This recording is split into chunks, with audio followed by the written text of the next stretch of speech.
Sup traders, welcome back to the show. It's not been a while, like I don't know how many times I've streamed, like within 24 hours, probably 3 times. This is definitely the third time. All in all, in total, almost 8 hours, if I'm not mistaken, maybe 6 to 8 hours. But I'm here again because guess what? Weekly candle close in 30 minutes, guys. 30 minutes. Things are about to pop, okay? So, I'm looking at Ethereum right here. Do you guys remember when we spoke about this nice bull flag on Ethereum like way back now, like a while ago?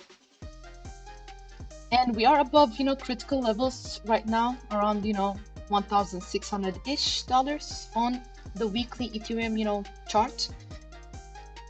30 minutes left. Unless something negative happens and then we see it, close below this area, and then, you could start, panicking. We are fine. Completely fine, okay? I can remove this. It's unnecessary now. And this also, like, I'm removing everything in front of you guys, okay? Like, it's rarely that I change, things on the chart just so you guys know TA is being respected, okay? Just so you guys follow. All right, let's have a look at Bitcoin and then we'll go through Ethereum and, some few altcoins as usual. But before I do, if you find value in the contents and you find it maybe entertaining as well, please do consider, smashing that like, hitting that bell, subscribing, and sharing also, sharing is caring. At least, to those who love TA, keep on sharing to them. Otherwise, there's no need. We don't want people who are not interested in this kind of things, to show up and literally just do nothing with the information. So let's get into it. Bitcoin first.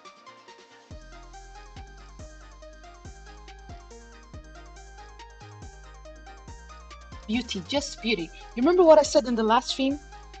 I do not want this to like break above and then there's no follow through, and on the next candle we see something like this. Now we gotta pull back. We gotta pull back just a little bit, just a bit of a push, okay? But on the weekly, guys, on the weekly, we are like above the first critical level already. We already, you know, broke above that level last week. Cool. This week, our next critical level is above this level. Now, there is a dead cross coming. I repeat again, there is a dead cross coming at critical areas.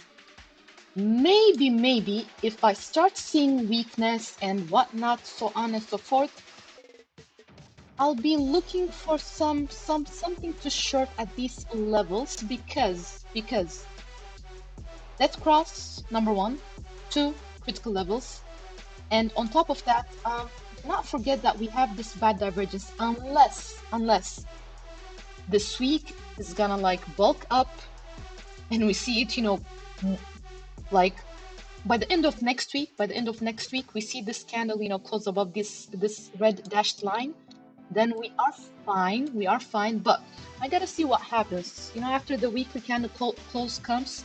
As usual, I am gonna wait for 24 to 48 hours just to see how things are maturing, because sometimes just because, you know, we see a nice close doesn't mean it's gonna continue.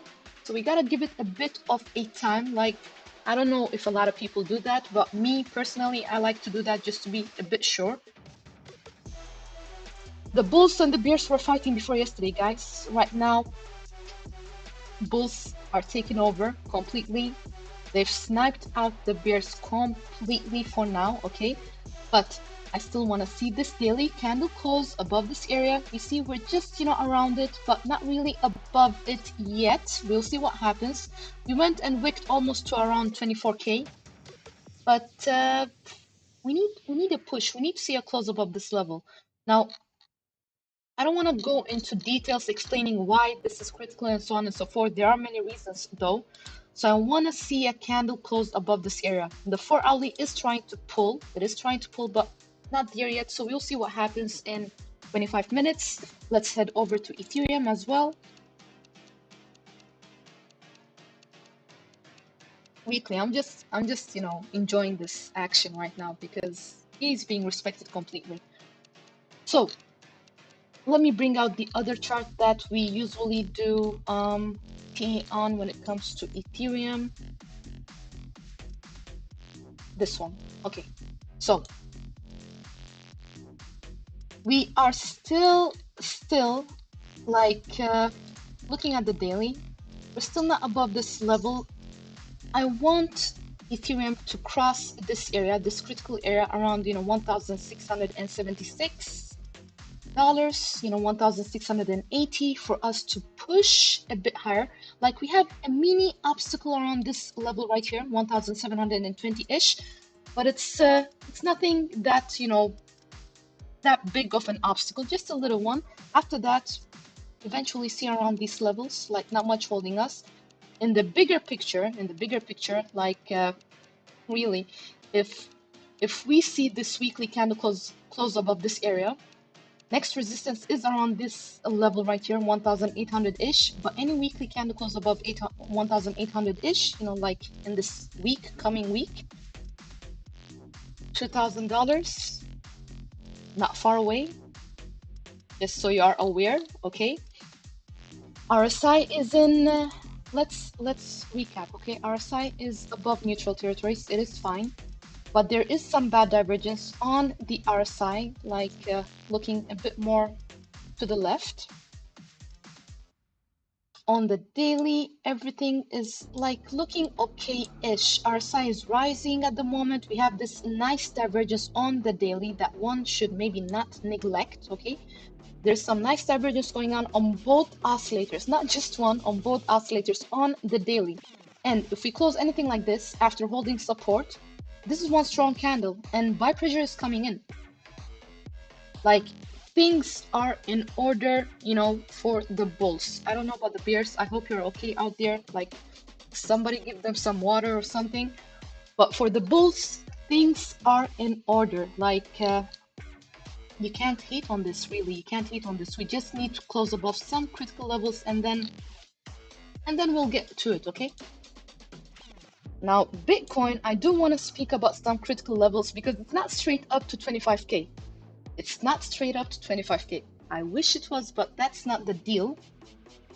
I'm gonna get into it, but let's go through some altcoins, you know, and then when the weekly candle closes here, I'm gonna come back, talk about those critical levels that I see, and then we'll continue. Chat, are you feeling good? Is the voice good? Sound good? Everything good? Let me know.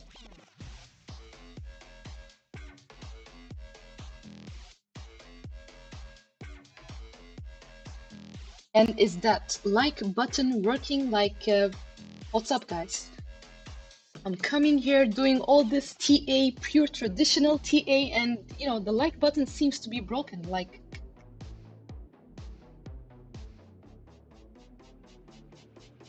awesome, Mark. Thank you. All right, let's head over to Solana as well. There you go. So like button is working. Okay, keep it up, guys, keep it up. All right, Solana's looking good so far. Can't hate on this really. I told you we did have some type of exhaustion by the bulls just in the shorter time frames, but all in all, it was just consolidating. The move wasn't over. Eventually, the bigger picture is see around, you know, $30 to $33 ish levels. But first, we might have a little bit of a hiccup around $27.5 to $28. After that, 30 to 33 is not far, you know, far ahead. Like weekly on Solana, it is above critical levels, okay? Now, I want to talk about something interesting when it comes to Solana. If we see a weekly candle close above this, the top of this box, around $33, don't be shocked if for around, you know, $40 eventually, you know, like I said last time, 40 to 50, very possible. People have been, this all depends on Bitcoin. If Bitcoin gets set up, you know, by the bears, when death cross is coming at resistance levels, and I see, you know, that the bulls are getting exhausted, okay, we might kind of, you know, roll over at these levels when it comes to Solana as well. Because if Bitcoin pulls back, you better be sure it's gonna take some altcoins with it. Simple. We all know that, right? So we'll see what happens. But in case bulls, you know, decide to bulk up, take their protein shakes and stuff, and they're fine. Even after we reach 25K and we just, you know, pull back a little bit, like we hold support, $40 to $50 is not that impossible when it comes to Solana, okay? RSI is at like below neutral. It's not even above neutral at the moment. There is some bad divergence on the RSI, so we have to close above $33 eventually, like in one of those weeks, okay? It's gonna, like the weekly time frame is gonna take time to play out. It's not just gonna play out just like that. So we're gonna give it time. But if we see any weekly candle close above, you know, $33-ish, eventually the bad divergence that we are seeing develop right now is gonna become invalid. And this bad divergence I'm speaking about is in both the oscillators, okay?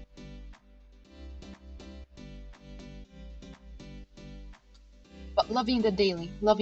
I know oscillators, you know, pretty much still negative momentum, MACD is bearish and so on and so forth, but look at this. 4 hourly. Cool. We broke out of this, you know, the top of this box. You guys know that the bottom of the boxes and the top of the boxes are important. That's why, you know, I draw them a certain way. Okay, so we are above this box. So we do have some type of support, I bet. Let's have a look. Yep, look at this. On the hourly, you can see it clearly. So the top of the box is acting as some type of support now. If we close anywhere below 25.6-ish, okay, on the hourly, we could, you know, pull back a little bit. Wouldn't be that surprising to the lows of $23, $24. Very normal. It's okay. Volume is kind of declining on the hourly, but for hourly prior candle, guess what? Volume came in, buy pressure came in, so it's okay-ish, okay? Still alive. So yeah, Solana, we'll see what happens. See eventually around, you know, 27.5 to 28 first, and you know what's coming next. support on the 4-hourly is all the way around $25 to a bit lower, you know, $24 to $25, okay? But it's doing fine, it's doing fine. All right, let's move on. I gotta keep an eye on the time. We got 17 minutes left because I do not want to miss this weekly candle close.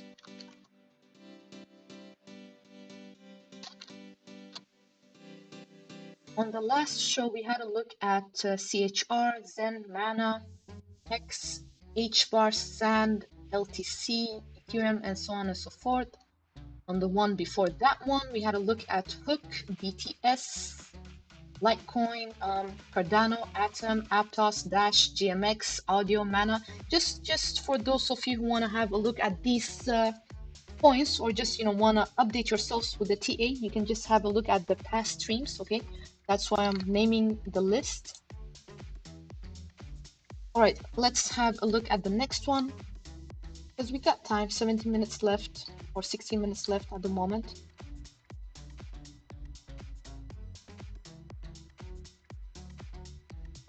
Okay, XTZ, if we see a daily candle close above 1.1, 1.2 to be a bit more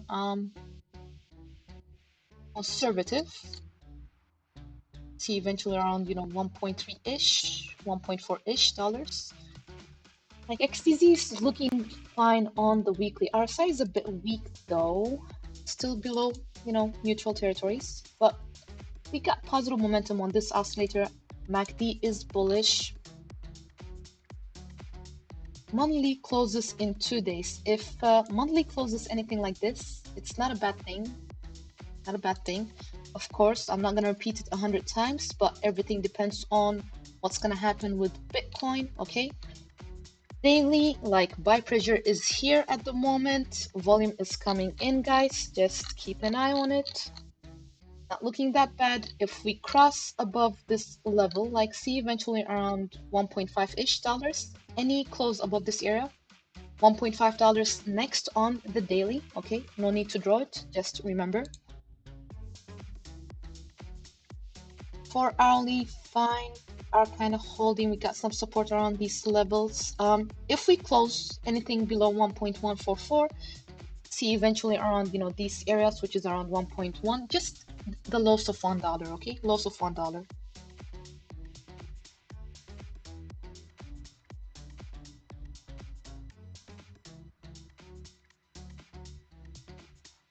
Hourly, it's a bit different. We got resistance. Let me see now. Hold on.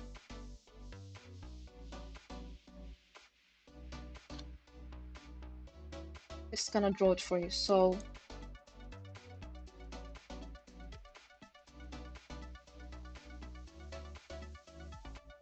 I want you guys to remember, but then again, you could forget it because we do look, at a lot of markets. So maybe it's better that I draw it. So it's visual. If it's visual, it's gonna sit in your brains. Okay, daily resistance around these levels.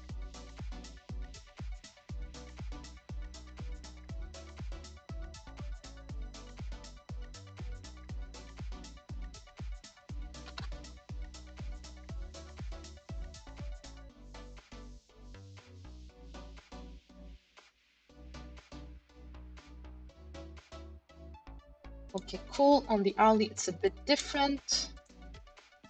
Like any hourly close above this level that I'm just about to show you is gonna take us to this level, like level right here, okay?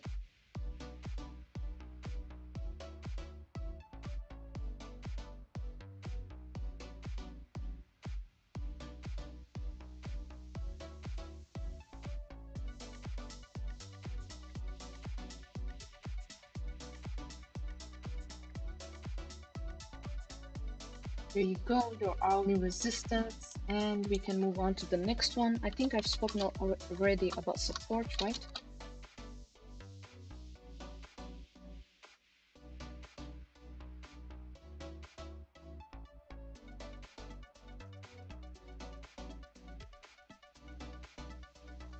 Cool. On the hourly, we do have some support around 1.145. Just so you guys are aware, any close below that level could take us a bit lower to at least, 1 point.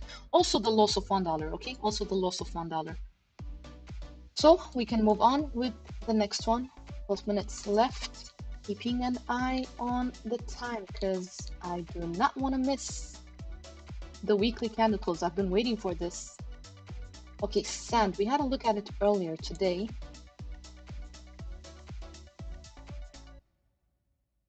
We're about to retest, our resistance levels again. Like, this is nice. I know the oscillators are pretty much, still, negative, weak, but negative. Nevertheless, our site is in nice territories. Okay, like, I want to see what happens with the weekly. Like, look at this pullback by the bulls after we hit support. Look at this. This is not bad. What would be even better is if we can see a close above this purple line on a weekly note, weekly candle, okay? Then see eventually around these levels, that $1 area. Pull, pull.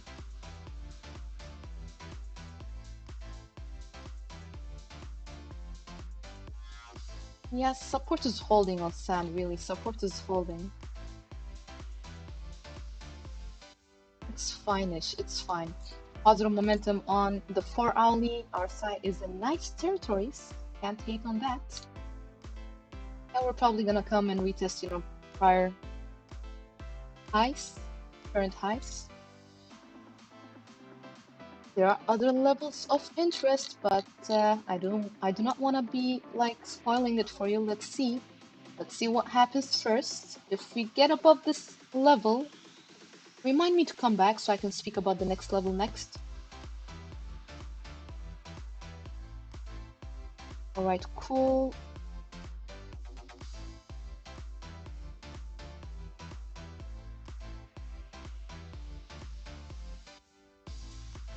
Litecoin failed to break above this $97 to $98 for now at the moment. Like, we must well, it's not a must, but it's better if we hold this support around $94. Let's head over to it.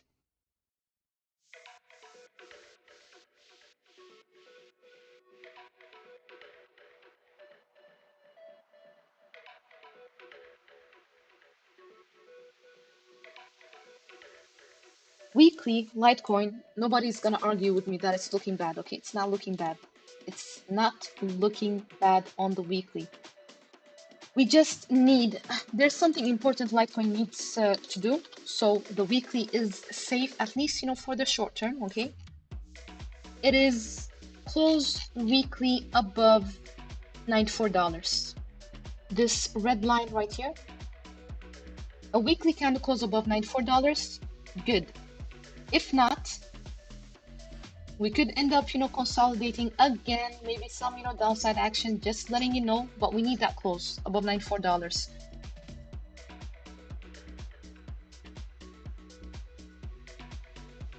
Our site is in nice territories when it comes to the weekly, positive momentum on the oscillators in general. Okay, good. Daily hanging on right now above $94. It's hanging on, but remember on the hourly, I did tell you guys that we did have some resistance around, 97. If you want to be a bit more conservative, 98, okay? But around $97, $98, we need to see an hourly candle close above that level still. If we can see that, that is gonna help the bulls push this price a bit higher and then eventually see at these levels. I've been saying it over and over again. Not for a few weeks, a few months, okay? A few months when it comes to this level. Right now on the hourly, bulls are a bit exhausted. If we do not hold this support, see you at this next support area, which is around 91-ish, from 91.5 to all the way to 89, okay? Just the loss of $91, okay? If this doesn't hold, and at the moment when I'm looking at things, bulls are exhausted. we do have some nice divergence developing, okay, on the hourly, but it's gonna be invalid if we close an hourly candle below $94, okay? Simple.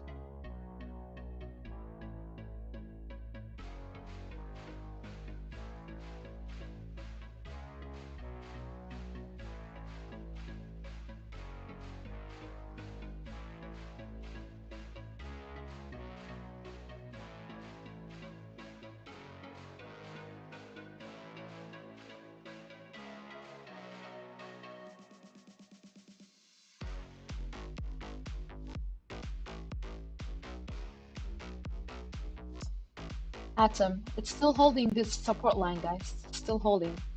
Let's have a look at the weekly, fast glance, remove all the noise.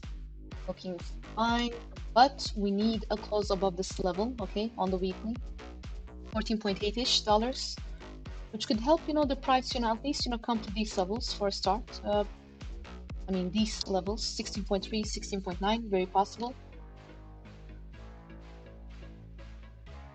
There is no, well, signs on the histogram of a bad divergence, but definitely on the R side. So a close above 14.5-ish is very important for Cosmos, okay? If you want to see the bulls like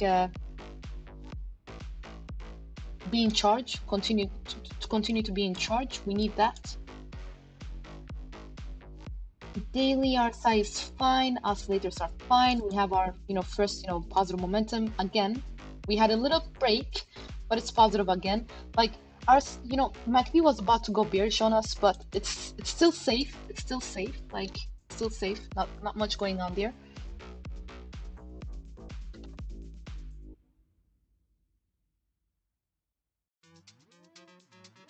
This level is important for a daily candle close above this area. 14.33 is important for Cosmos if one wants to see these levels like be tested. Like if we can see a daily candle close above this area, then it's most likely, nothing is 100% sure, but it's most likely that we come, and test these levels, okay? Next resistance.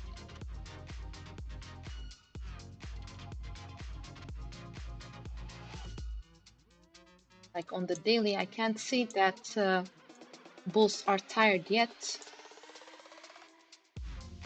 On the 4-hourly, you better hope it doesn't close something like this. Because if it does, bad divergence at the same time on both oscillators, and I see some other few things as well, we could pull back a little bit, okay, if that happens.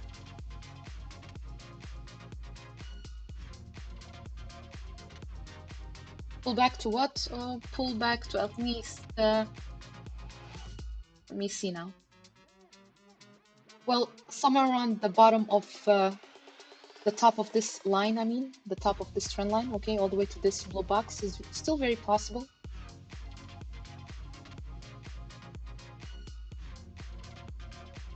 On the hourly, bulls also showing signs of exhaustion, okay, with bad divergence as well on both oscillators, so pretty much like the 4-hourly.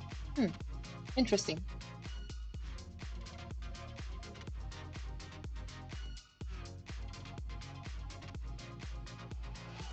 Yeah, we can come back all the way to around 13.5-ish, 13.3-ish, very possible. If the exhaustion from the bulls continues, if they continue to lose steam. Okay, 3 minutes left, guys. We have something important to do. Turning all those time frames to weekly, so we can just have an eye on things. You got your top left Bitcoin, top right Ethereum, bottom left Solana, and bottom right Litecoin.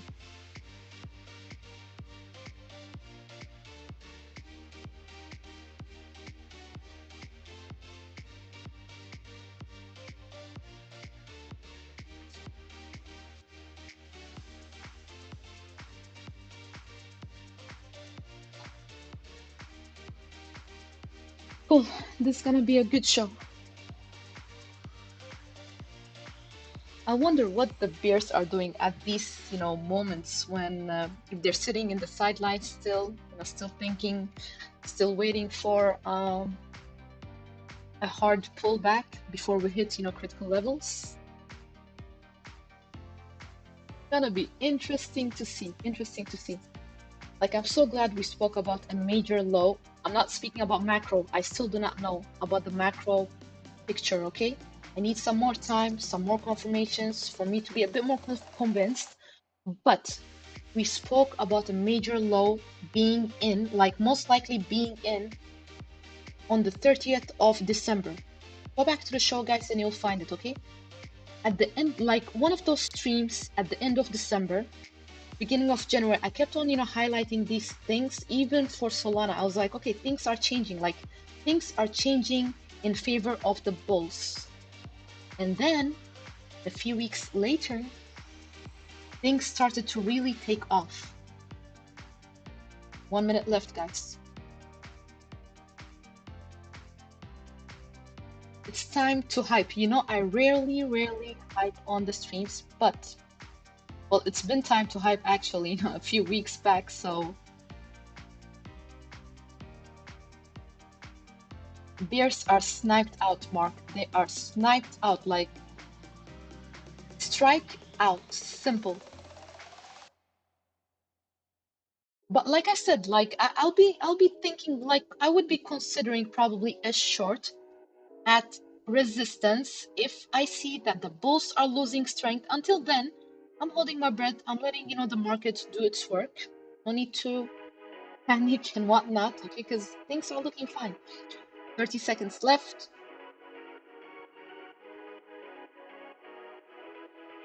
This is one nice strong candle on the weekly right now. Still, we always, have to give it like 24 to 48 hours just to see what's up. If this is something that's, gonna trap you, trick you, or is it gonna, mature and continue?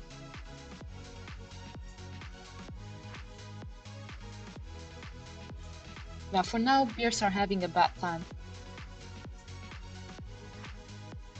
Those who have shorted, at, maybe 50K, 60K, even 30K, like, well, not 30K actually, they should be a bit, cautious at the moment.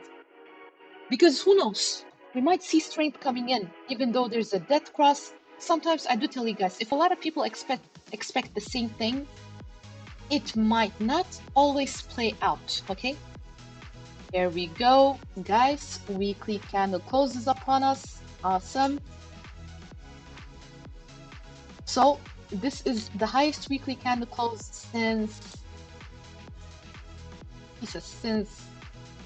August of 2022. It's been a while. We closed at 23,743, guys. Ethereum closed at 1,644. Like, Ethereum is above critical levels. At the same time, it is close to the next critical levels right now, okay? If this week ends up being, in favor of the bulls, and we see next weekly candle close above 1,785-ish, I told you, $2,000, not far ahead, okay, around that level.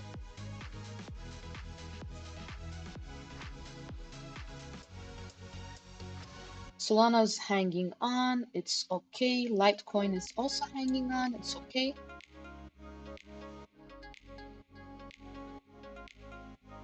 Atom also hanging on, like everything is literally hanging on, but I'm not gonna be that hype. I wanna wait 24 to 48 hours to see, what the result is gonna be.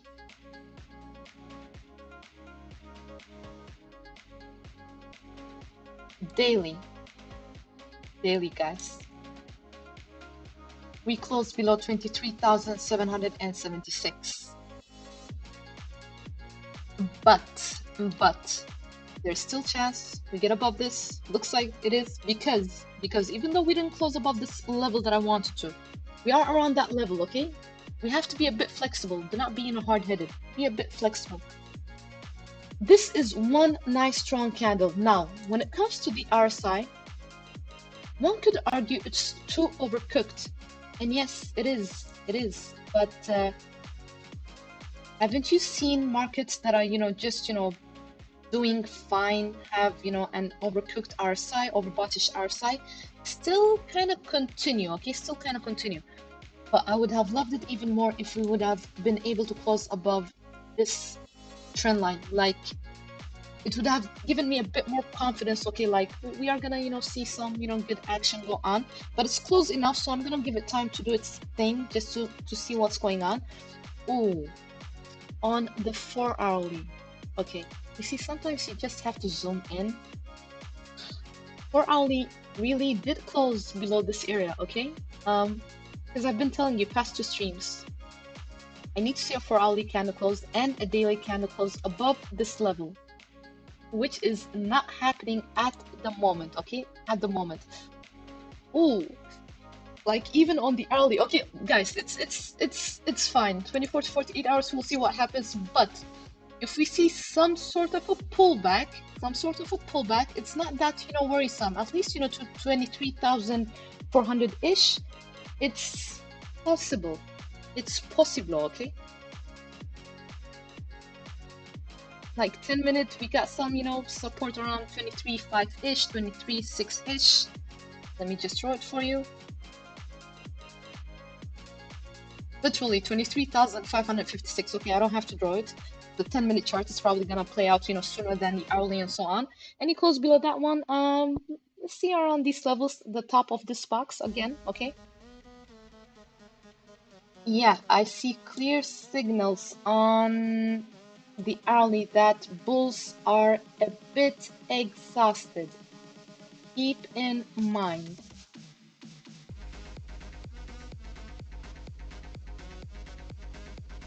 Now, let me get into that critical level I wanted to speak to you about, okay? Before we reach 25K,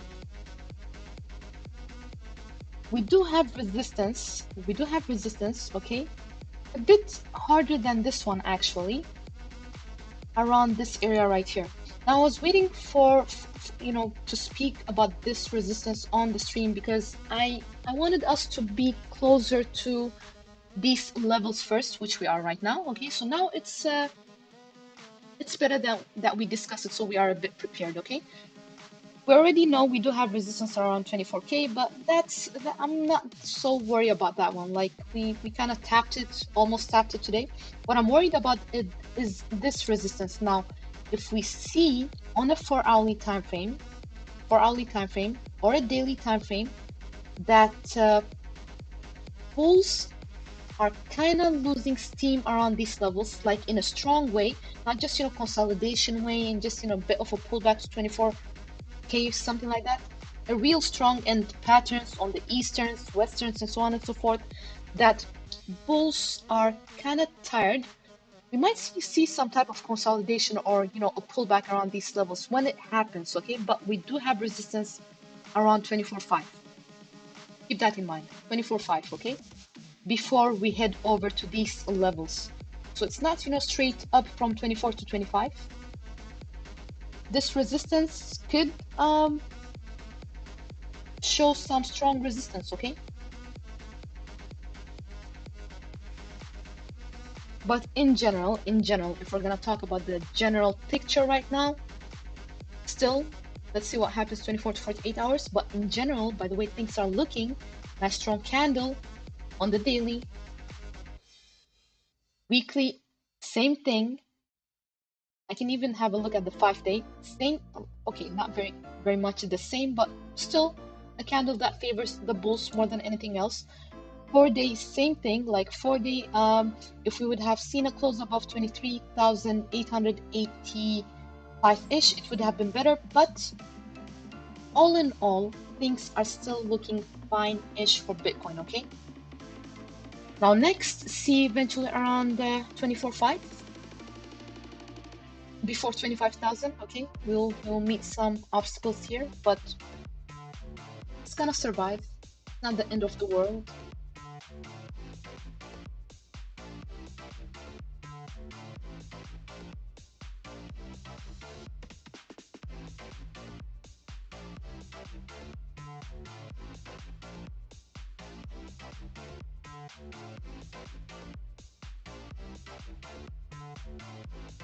If you notice, we're kind of stalling just around this trend line.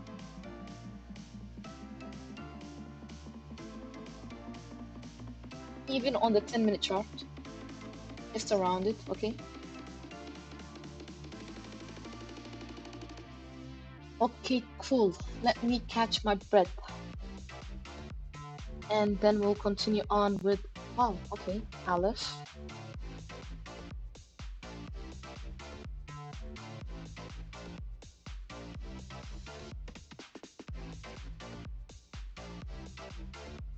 Yeah, I mean, it's looking fine. It's looking fine.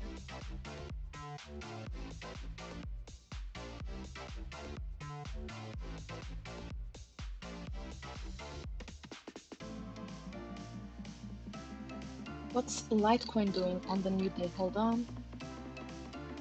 Ethereum first.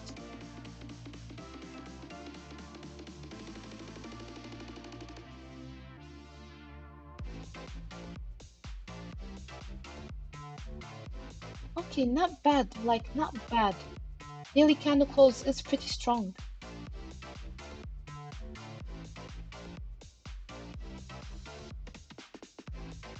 A nice divergence, you know, kind of playing out at the moment.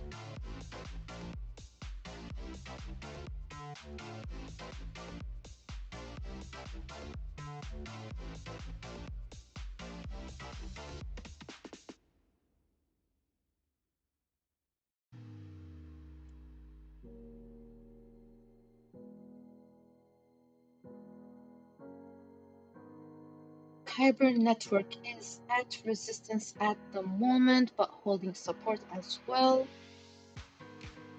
Any daily candle close above this level, 0.879. See around $1 eventually. Weekly is looking meh, you know, indecision and so on and so forth. Like a weekly candle close above this level would have been best, the top of this box, 0.882, but that didn't happen.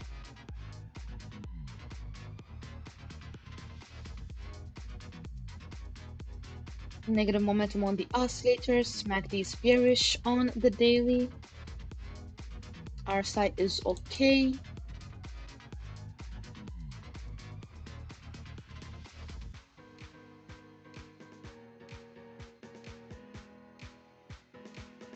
What's good is we did close above 0.835 on the 4-hourly. That is good, fine. Now, if we can see a close above, that is on the 4-hourly, okay?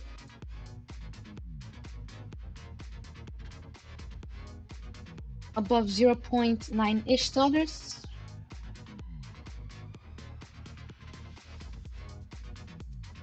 Yeah, eventually around, you know, $1, close to $1. And after $1, like, there's not much holding us as resistance until 1.15-ish, a bit higher, maybe 1.25-ish also possible, but not much holding us. Kyber network is looking okay. Like, if you think about it, look at this. It's creating, well, not creating, it's making, you know, higher lows right here, right here, right here. So this is not bad on the 4-hourly, okay? Monthly looks like it's building, you know, one nice strong candle. Like, cannot hate on this either. We got 2 days to go, 2 days to go. If things are looking like this, it's not bad. Let me just have a look at the monthly Bitcoin, because look at this. Just look at this.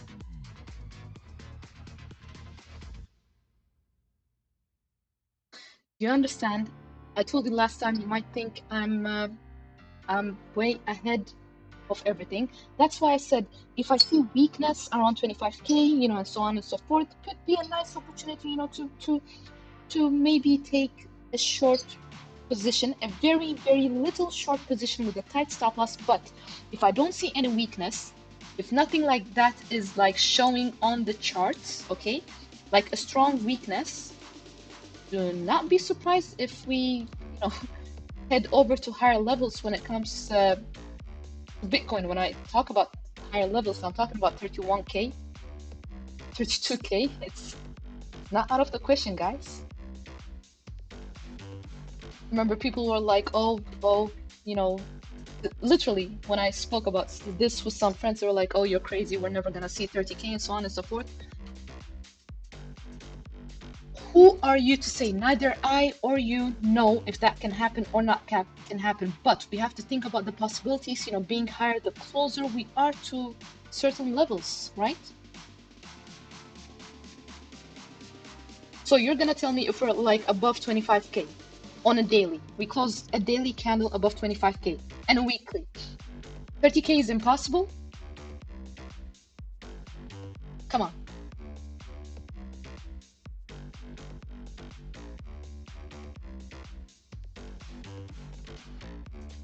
I should have a poll and just see what you people think.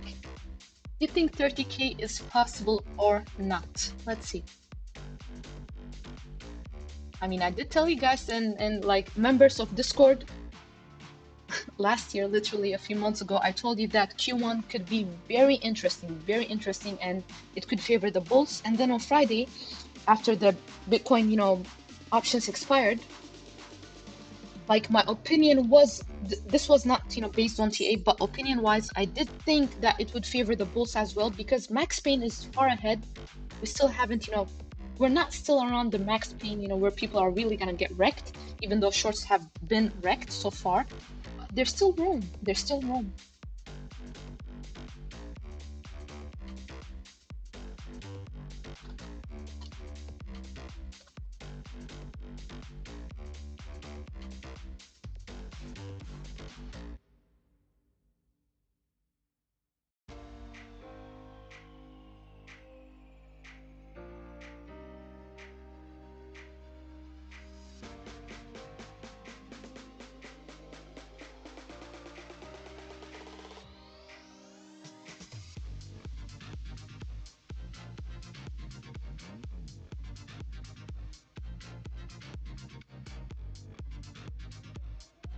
Here we go, guys. Poll is up. Let's see what you guys think.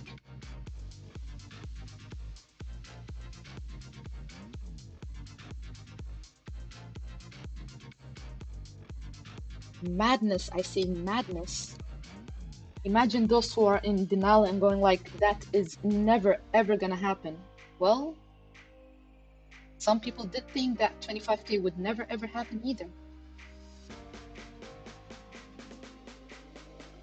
These are the same people who are waiting, for 12K, but I bet you you're in a short. I'm just hoping it just breaks down, and that could be possible, but right now, don't try to change the trend, just follow the trend instead of, being wrecked.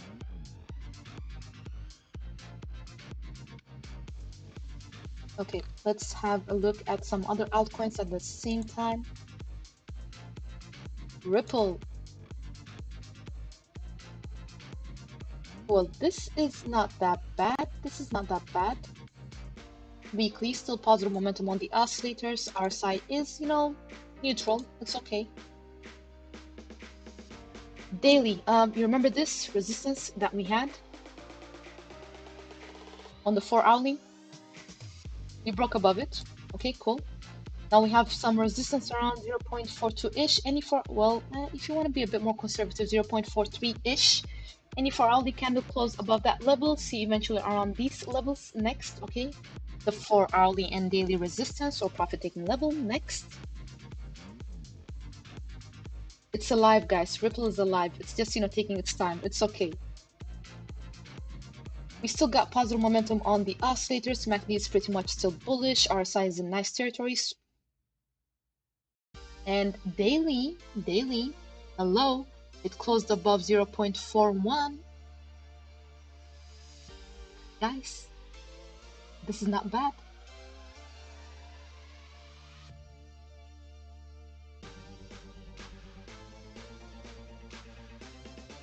Some might think, what difference does it make, to these levels? Well,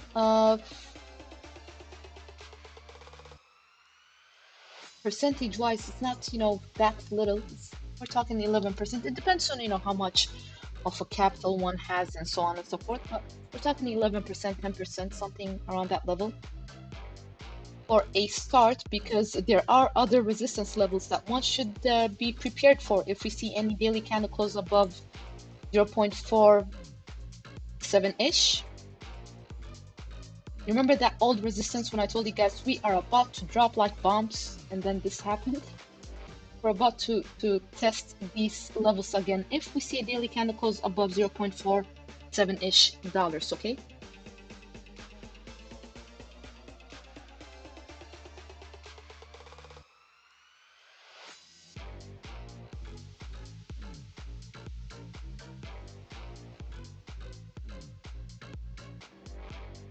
I'm not that worried about Ripple at the moment. Like I told you last time, as long as it is above this area right here, 0.396, it's fine. If that happens, okay, we can pull back all the way to, 0.37-ish, 0.36-ish, possible. But as long as we are holding this area, not much to really, panic about. At least now, I don't see that bulls are super exhausted, really. On the 4-hourly, okay, one could argue, but they are fine. They're literally still fine. Consolidating, still consolidating. Now, if we see a close below this level, 0.4, 0.396, I'm gonna change my mind. I'm not gonna be hard-headed, because then we could, pull back a little bit, okay? A bit more. So 0.39, 0.4, critical levels, support levels for Ripple.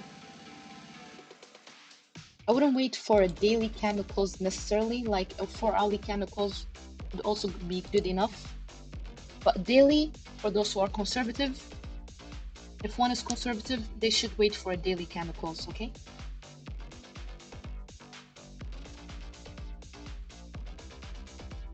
What's going on here? Let's see. Hold on.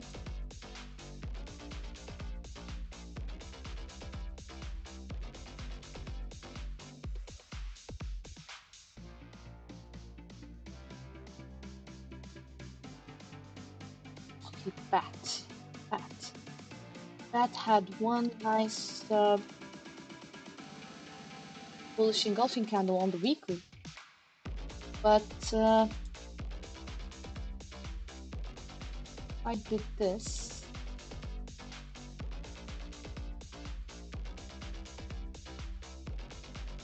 We still have positive momentum on the oscillators, cool. But Bat, it's gonna be a bit more exciting if we see a weekly candle close, above, at least above this level right now. We're still below it, can't say much, we're still below it pretty much. For hourly, bulls look exhausted. We could pull back all the way to around, 0.26-ish to 0.25-ish. Wouldn't be that surprised. Because on the 4-hourly, it sure does look exhausted at the moment. And bad divergence on top of that.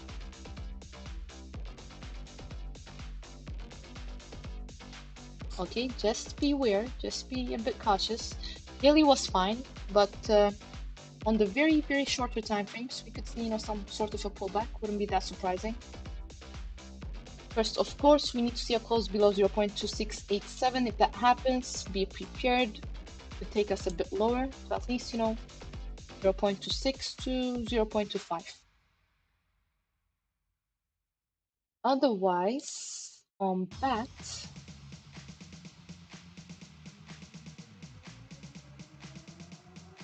if we see any daily candles above this level, eventually around these areas, guys, 0.32 to 0.36. Major one is gonna be right here, 0.39. That is if we see a daily candle close above 0.36, okay? There are other levels of interest, but I'm not gonna discuss it now as long as we are still stuck below certain levels, okay? No need to get ahead of ourselves. Take it step by step, level by level.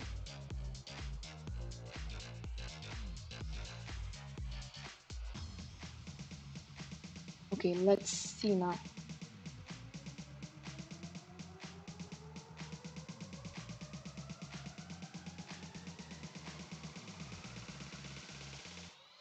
That is what I was just speaking about. On the hourly, bulls look a bit exhausted, but we're talking about the very shorter time frames now, not the daily and weekly and whatnot. Okay, but on the hourly, I just said, like, what, 10 minutes ago, 5 minutes ago, bulls a bit exhausted. Okay, which could lead to it, you know, pulling back a little bit, but don't panic. Like, there's no reason to panic. It's completely normal. Support around 23.5-ish to 23,350 still, okay? For hourly, I do like... If you ask me, no, I'm not loving this prior for hourly candle close, okay? I'm not. You see why certain levels, one might think like, but we close, you know, very close to this area. I want to be flexible as well, but like I said in the beginning of the show, I would have loved it even more if we actually saw it close above this level on the daily time frame, on a daily candle close. Okay, we didn't. We're getting this sort of a pullback right now. Fine, cool. The important thing is, when we reach support, is support gonna hold? I have my alerts, you know, ready, or is it gonna fail on us, turn on us, and go a bit lower? That's really the important question right now. Since the last show, I've been telling you, I need to see a 4-hourly candle close or a daily candle close above this trend line. And on top of that, I also told you, I do not want to see something like this, exactly what we are seeing right now, like a close, but then no follow through, and then we pull back on the next candle. Not loving it, okay, not loving it. But we're talking very short term. Do not get it confused with weekly, daily, and so on and so forth. I'm talking about the 4-hourly and the daily right now, okay, at the moment. So yeah, we're kind of seeing the pullback already. And people say TA does not work.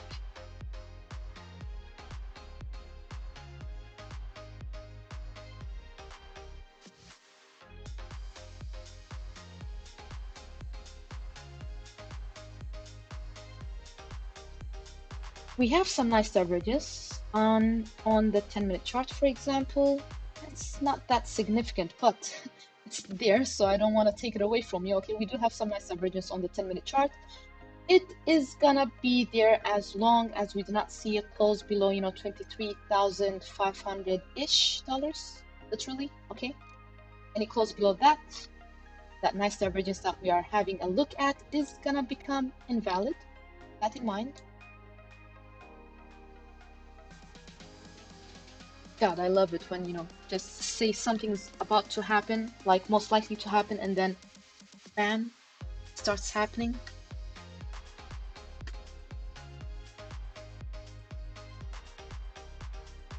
I bet it's the same thing with the Ethereum, right?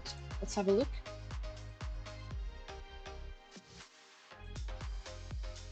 Yeah, definitely. Bulls a bit exhausted on the hourly as well. Any close below this top, you know, the top of this box, you can see it, but anyway, around 1,627-ish, okay?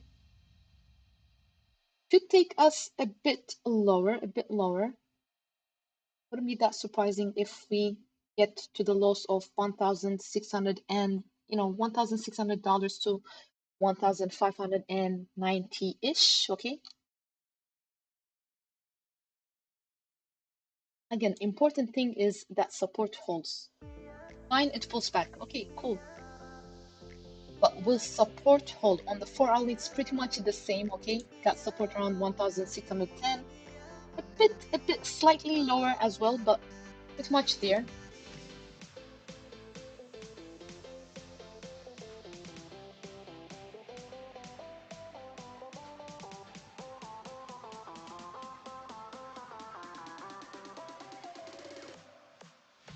Chat, are you alive? Show me signs. Are you guys alive? And is that like button broken or is it still functioning? Like,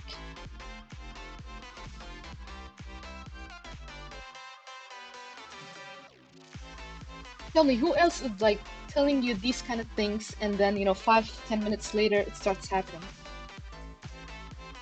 If there is, kudos to them, because I don't think there is. I don't know. I have no idea.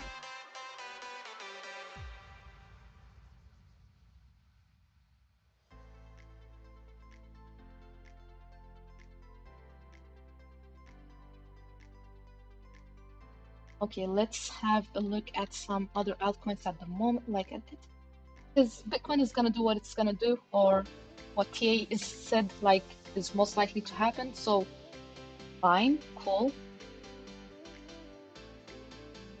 Let's have a look at Solana a bit deeper.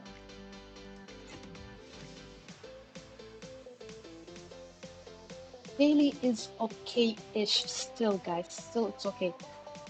For hourly, one could argue, like I said last time, any close below this level, fine.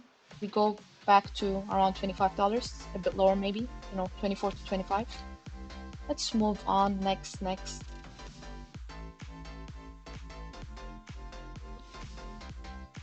Wait, so far we've had a look at, let me just take notes. We've had a look at Ripple, Litecoin. Let's have a look at Dodge as well.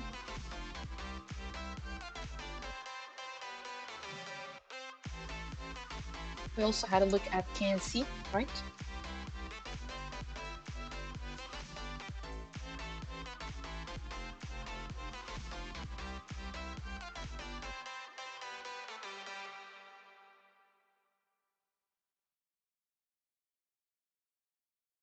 Okay, Dogecoin.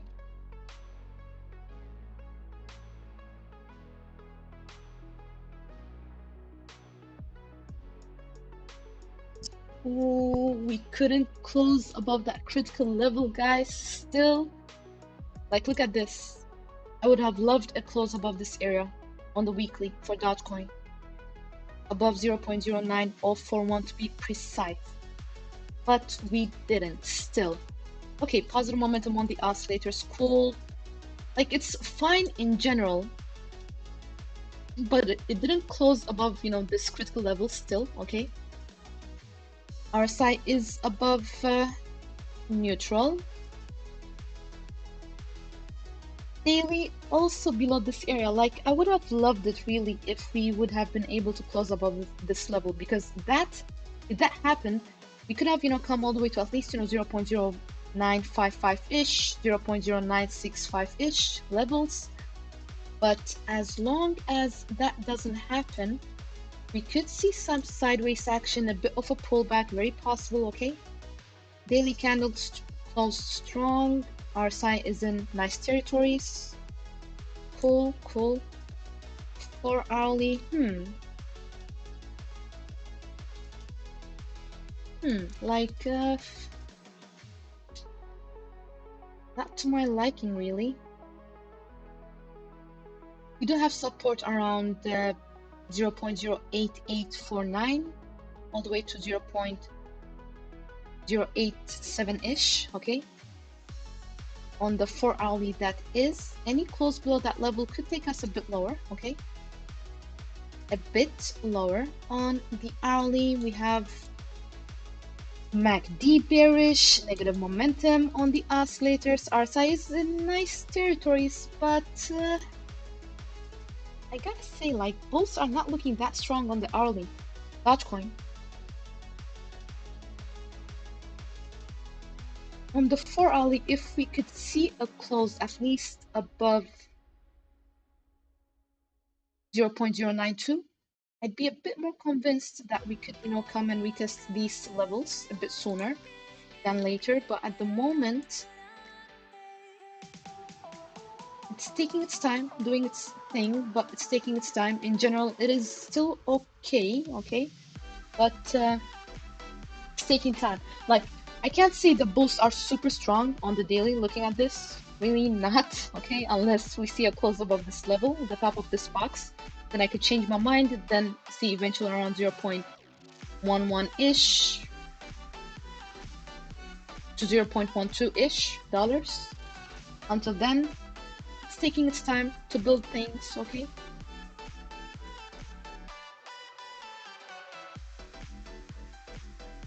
Like twice we could see on the Eastern that the bulls and the bears keep on fighting still.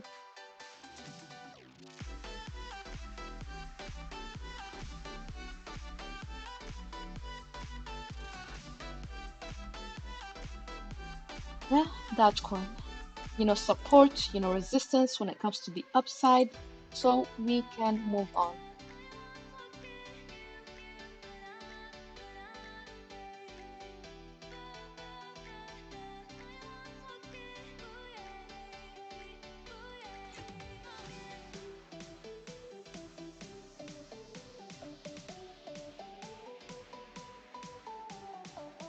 And guys, when we speak about the hourly, time frame, it's not gonna happen just within minutes. It's gonna take its time. Remember, for example, Atom, Cosmos. Remember this when I told you guys around these levels, it's about to go down. It was trying to hold. It was kind of going sideways, but I told you guys, bulls lost it on the shorter time frames. Much likely that we come back down a little bit, okay, and to these support levels.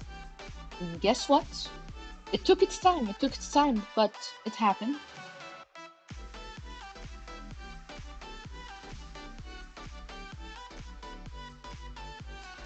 Kind of the same right now with Bitcoin. I'm still not convinced, on the shorter time frames. Yeah.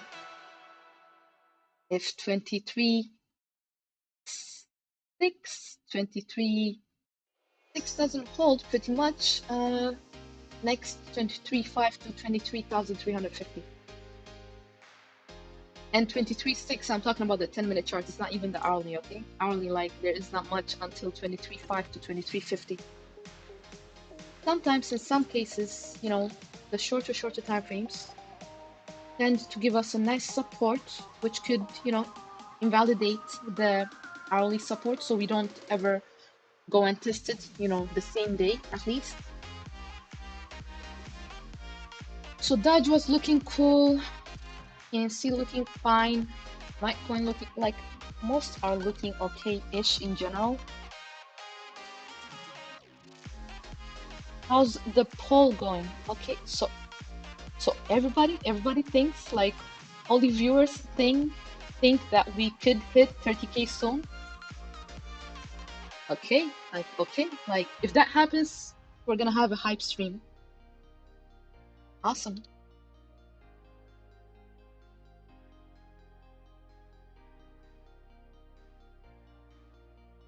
Let's have a look at Zen for the Zen lovers. Holding on the daily. We got resistance here. I'm not even gonna get far deep into this one. I'm just doing it because I know a lot of people do look at Zen, okay? So we're holding support on the daily. It's looking fine-ish at the moment. Okay, can't say that bears are exhausted, but it's holding support at the moment, okay? We do have resistance around these levels. Let me have a look at the 4-hourly. If we can't see a 4-hourly candle close above this area right here, 1770, probably gonna fail to come and retest these levels. But if you see a 4-hourly candle close above that 1770 area, okay, see you at these levels next. And after that, this is the next area. Simple. Is there some nice divergence going on? Yeah, on one of the oscillators, cool. There's some nice divergence. Fine, we'll see what it leads to. MACD wants to turn bullish again, but hopefully it doesn't fail like it did last time. If it does, then you know the deal, okay? Hourly. Okay, on the hourly, you can see that we're got exhausted, but if I don't see an hourly candle close above this level, not something like this, okay, where we wake up and then we like no follow through, okay? An actual candle close above this area, then we could, push a bit higher. Also 1770, literally like the 4-hourly thing that I was just speaking about, okay? So that's done. We can move on.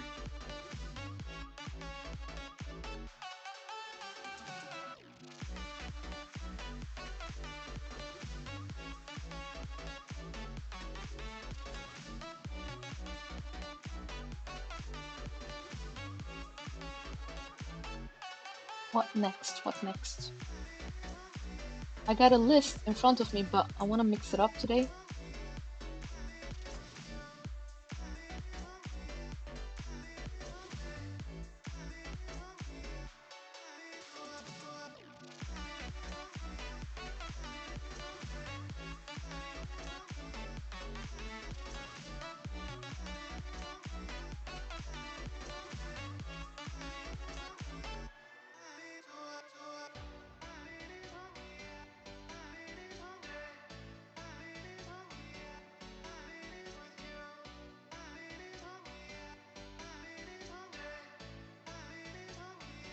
Let's see now. Next.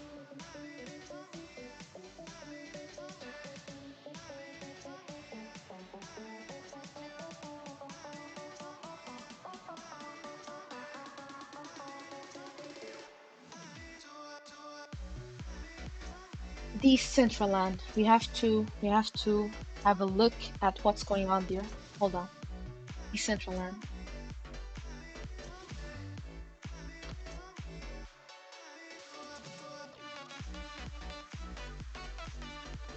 As it was looking fine. Now let's see if it's still looking fine, or so and so.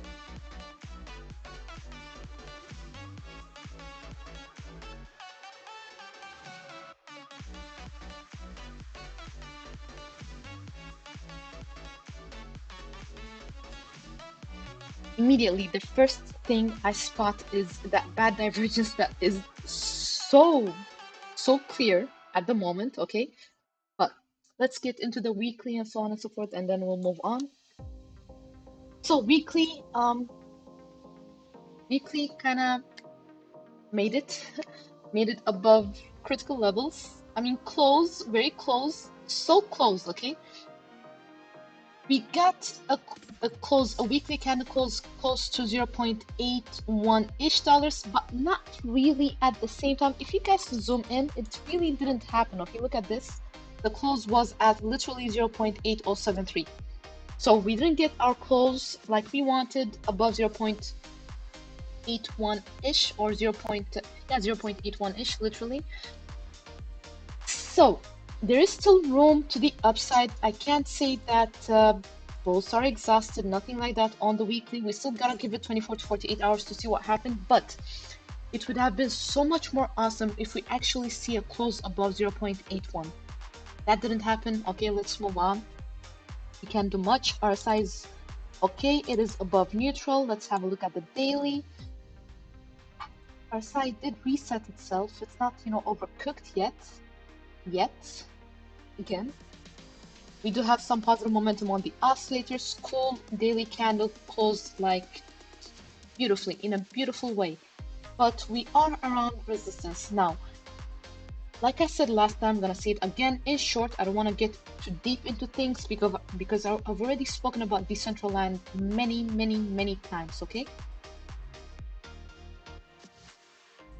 If one would like to see a continuation to the upside, first we have to break a daily candle close. We have to see a daily candle close with some follow through, of course, above 0.857-ish dollars. If that happens, eventually around, $1-ish, okay, around that level, fine. Let's have a look at the shorter time frames. Oh, it's getting a bit dangerous at the moment. Okay. RSI is still cool, really, on the 4-hourly. There's no bad divergence, like looking at the 4-hourly, looking at this. But then, if you look left a little bit, suddenly you see some bad divergence. Like there's no bad divergence in the closer, time frame, like looking at this. But then if you just, look to the left a little bit, there is some bad divergence. So This needs to happen so we can invalidate it. Number one, get above this level, see it close above this level on the 4-hourly, okay? So it can stay safe, okay? So this bad divergence doesn't start playing out at resistance, okay? Because if that happens, guys, 0.74-ish dollars, very possible on mana, okay? On the 4-hourly time frame. On the hourly, was a bit exhausted. We need to see an hourly close at least above 0.813-ish, okay? And then we could, come and retest, this box somewhere between 0.83 to 0.86-ish. Possible, but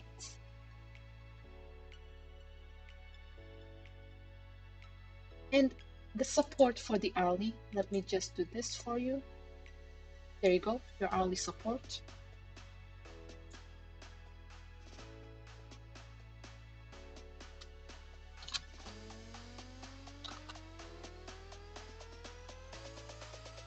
So any close below this level, guys, then most likely that we pull back a little bit to at least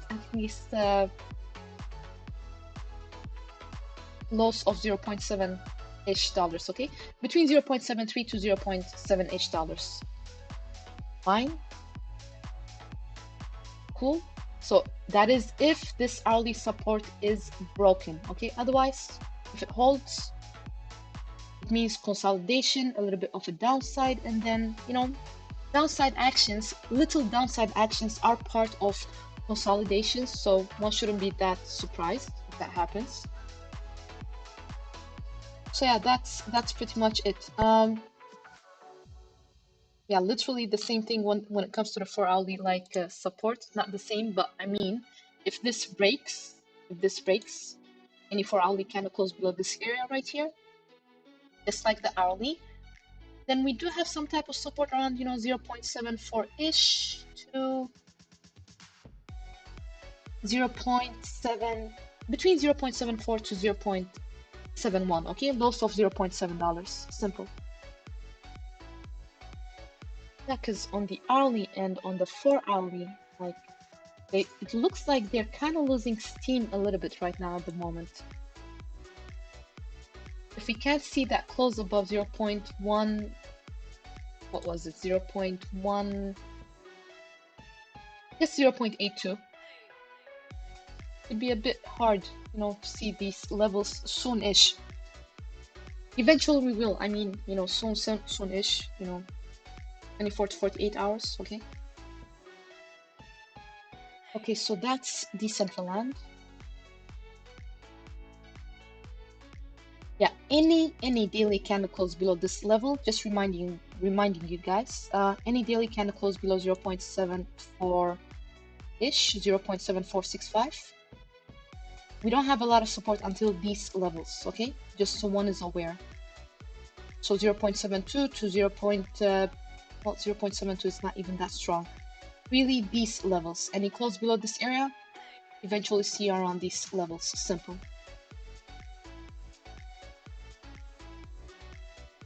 Okay, let's move on. Let's see what's going on with Bitcoin and so on at the same time. Holding out, but not much going on. Litecoin though,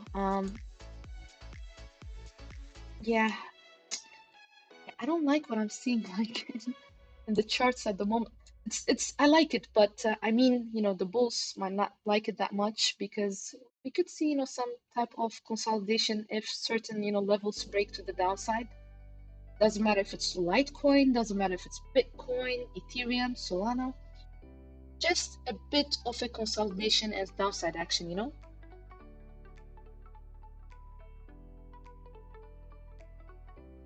Pluto, should we hold our current positions on BTC I took yesterday?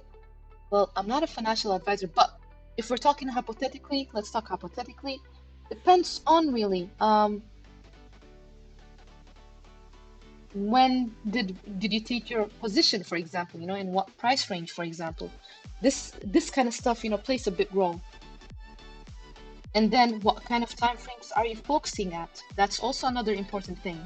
Like, are you thinking daily wise, weekly wise, 4 hourly wise? This all depends. Make decisions.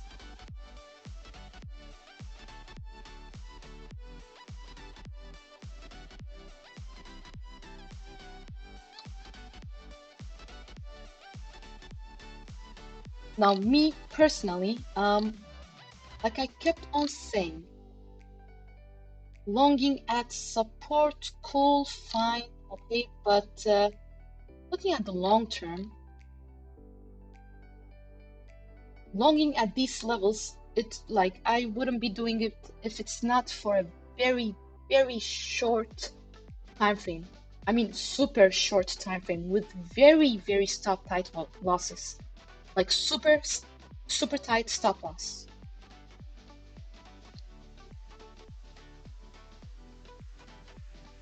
If you took a position yesterday, I'm like wondering in what level really, because you mean yesterday before this candle close happened? You mean yesterday here or yesterday or before yesterday here? Like, gotta be a bit more specific so I can understand, what you mean.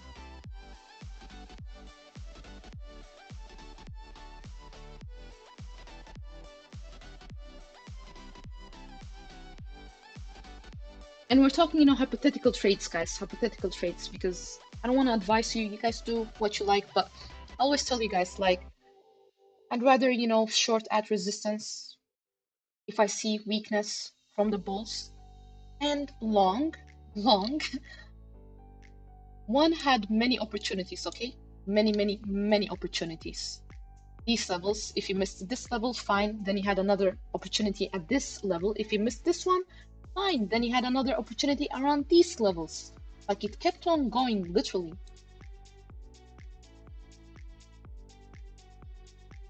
But they're looking, look, daily wise, weekly wise, Bitcoin is still looking fine. It's still looking fine. When I'm talking about bulls being a bit exhausted, I'm literally speaking about the hourly time frame.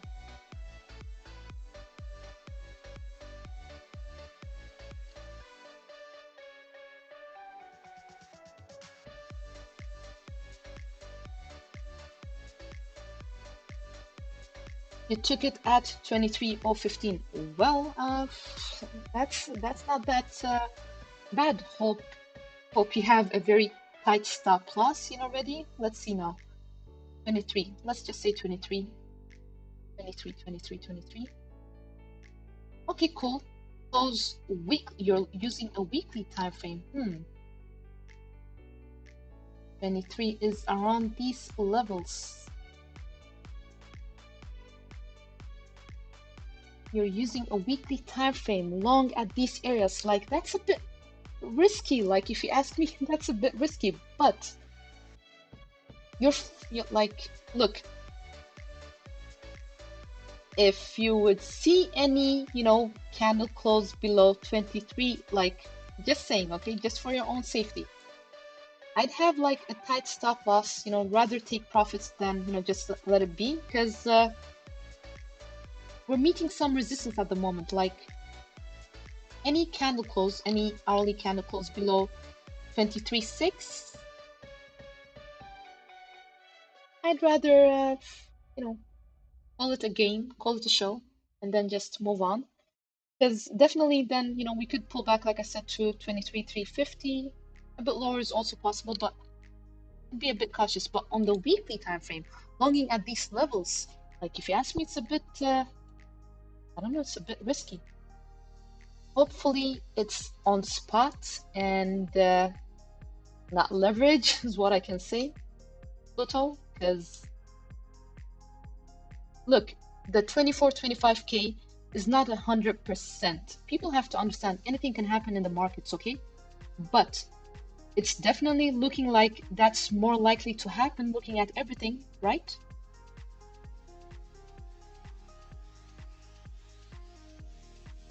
On the daily, like I told you, I don't see any weakness from the bulls at the moment. None, literally none. Everything is still looking pretty much in an uptrend. Simple. So one can make, their own conclusions, their own decisions based on that, and their own research, of course. On the hourly, it's a different situation. Hourly, it's a bit different situation. If we lose this support, let me just draw it for you. Hold on.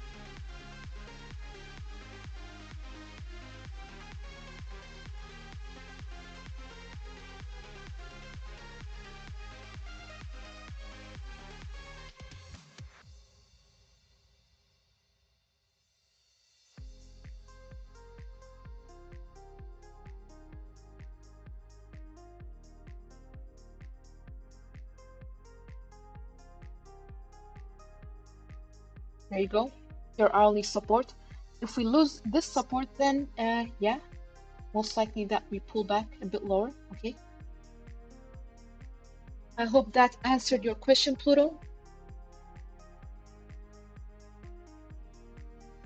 Look, I see clear signs. When it comes to the hourly, bulls are clearly exhausted. Like, this is nothing to play with at the moment.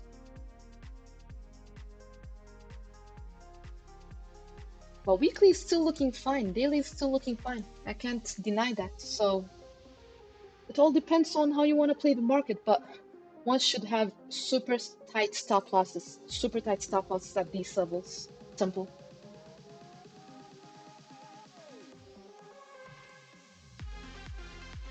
Rather, get out with a little profit than no profit at all, and rather, lose a little bit than losing, the whole thing, okay?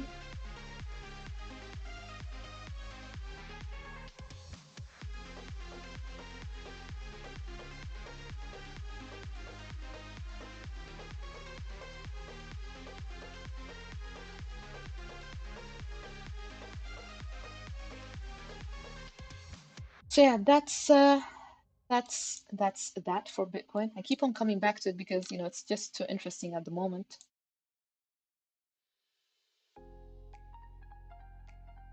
Okay, cool. On the 10-minute chart, pulls a bit trying to checkmate the bears at the moment. Nice, but doesn't make any difference if we can't see a close above 23,880-ish, at least on the 10-minute, okay, which could take us a bit higher.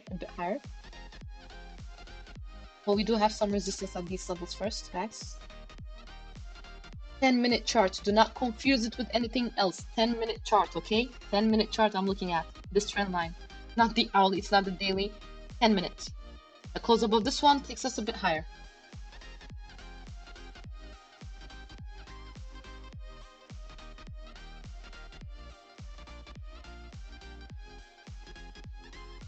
Okay, let's move on, friends. Let's have a look at some other altcoins.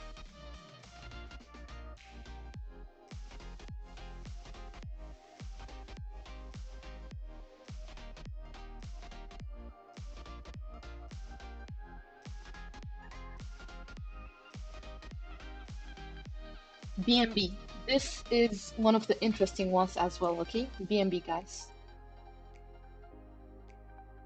Behold, because we actually broke above this level at last, above this $311 level, 310, 311. It's been a headache, okay? It's been a headache every time, BNB comes to these levels. But right now, we are above it, which means we can easily come to 325-ish, all the way to 334. Very possible now. Any daily candle close above 334, guys, see at 360 to 370, okay? Positive momentum on the oscillators.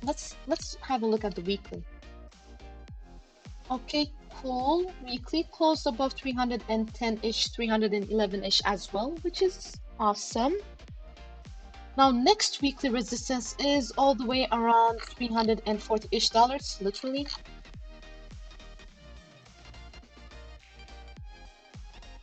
Positive momentum on the oscillators. RSI is above neutral. It's not in bullish territories yet, but it is definitely above neutral, so that's good. But daily is the one that looks, most interesting right now at the moment. Or hourly, it's looking okay-ish. RSI is in nice territories, fine. There is no bad divergence at the moment.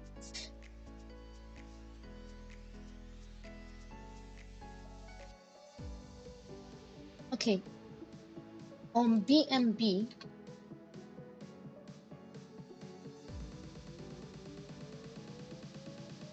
on the hourly, we need to see a close above $321. Okay, simple.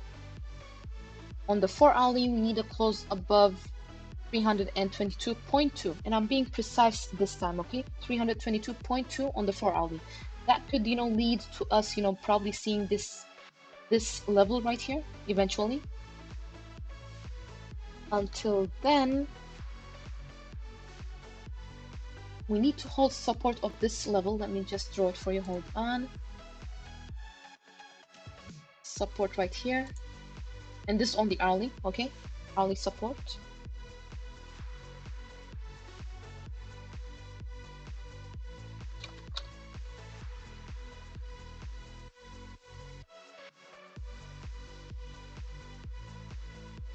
Cool. Coolish. Any 4 hourly candle close below this level right here, 313-ish dollars, could take us a bit lower. Just keep that in mind. Well, at least back to that $309, $308 we've had trouble getting above. But on the daily, I love how it's looking. I love how it's looking on the daily. Now you know what we need to do on the 4 hourly, you know what we need to do on the hourly, and so on and so forth, for us to at least come and test these levels eventually, okay?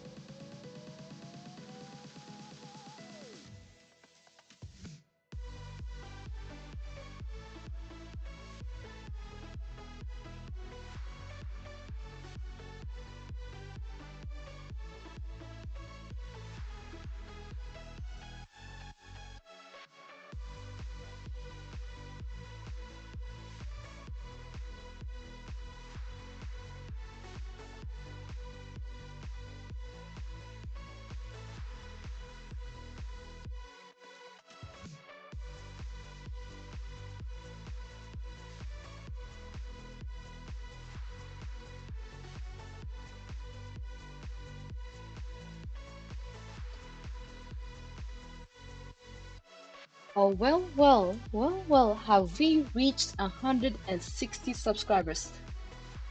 Chat, you are just lovely. Like, thank you guys. Thank you. Like, wow. This is what I need to see. Even though I'm tired, I'm just, gonna get some motivation. Feels good, of course. It feels awesome. So, like, I appreciate it, guys. Thank you for tuning in and joining as usual. I don't know how you guys are finding your way to the channel, because I gotta work on my SEO, but I'm glad you're finding it. So 160. Can't wait till we reach eventually, 1,000. So nice, nice. Keep on pushing. Keep on pushing, friends.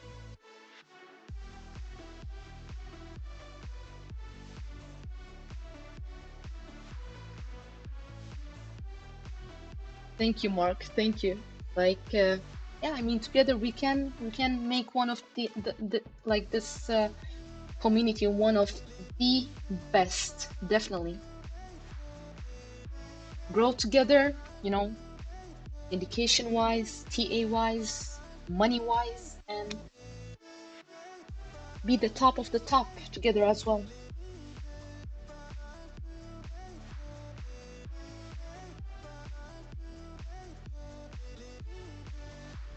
Fight going on between the bulls and the bears at the moment, guys. On the hourly, we just closed the prior, hourly candle, right? The fight going on.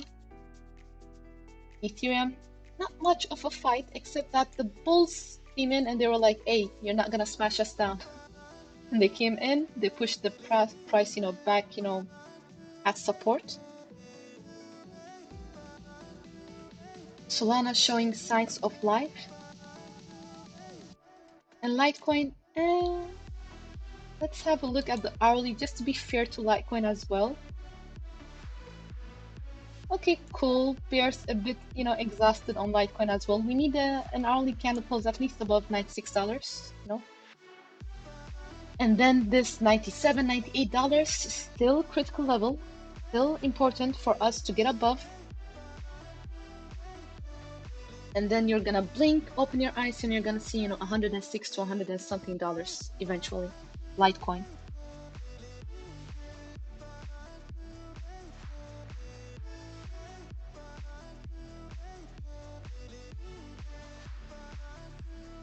Come on, bulls, do something. Do not just like, I'm tired of this consolidation action.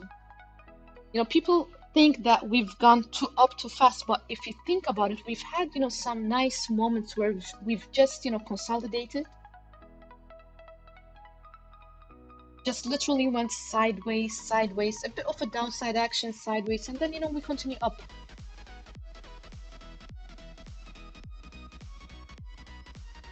Okay, next altcoin. So far, let's see, guys. We've had a look at Solana, XRP, KNC, Dogecoin, Zen, Mana as well.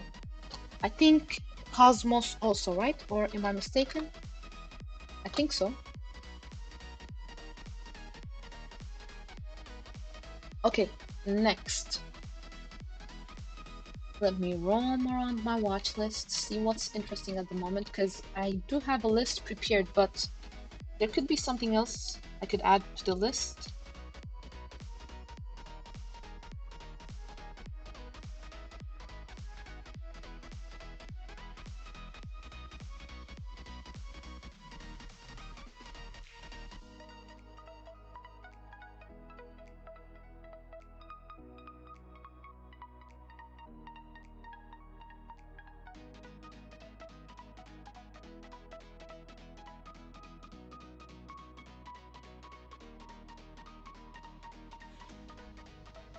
We had a look at XRP as well. Almost forgot that one. Yeah, we did.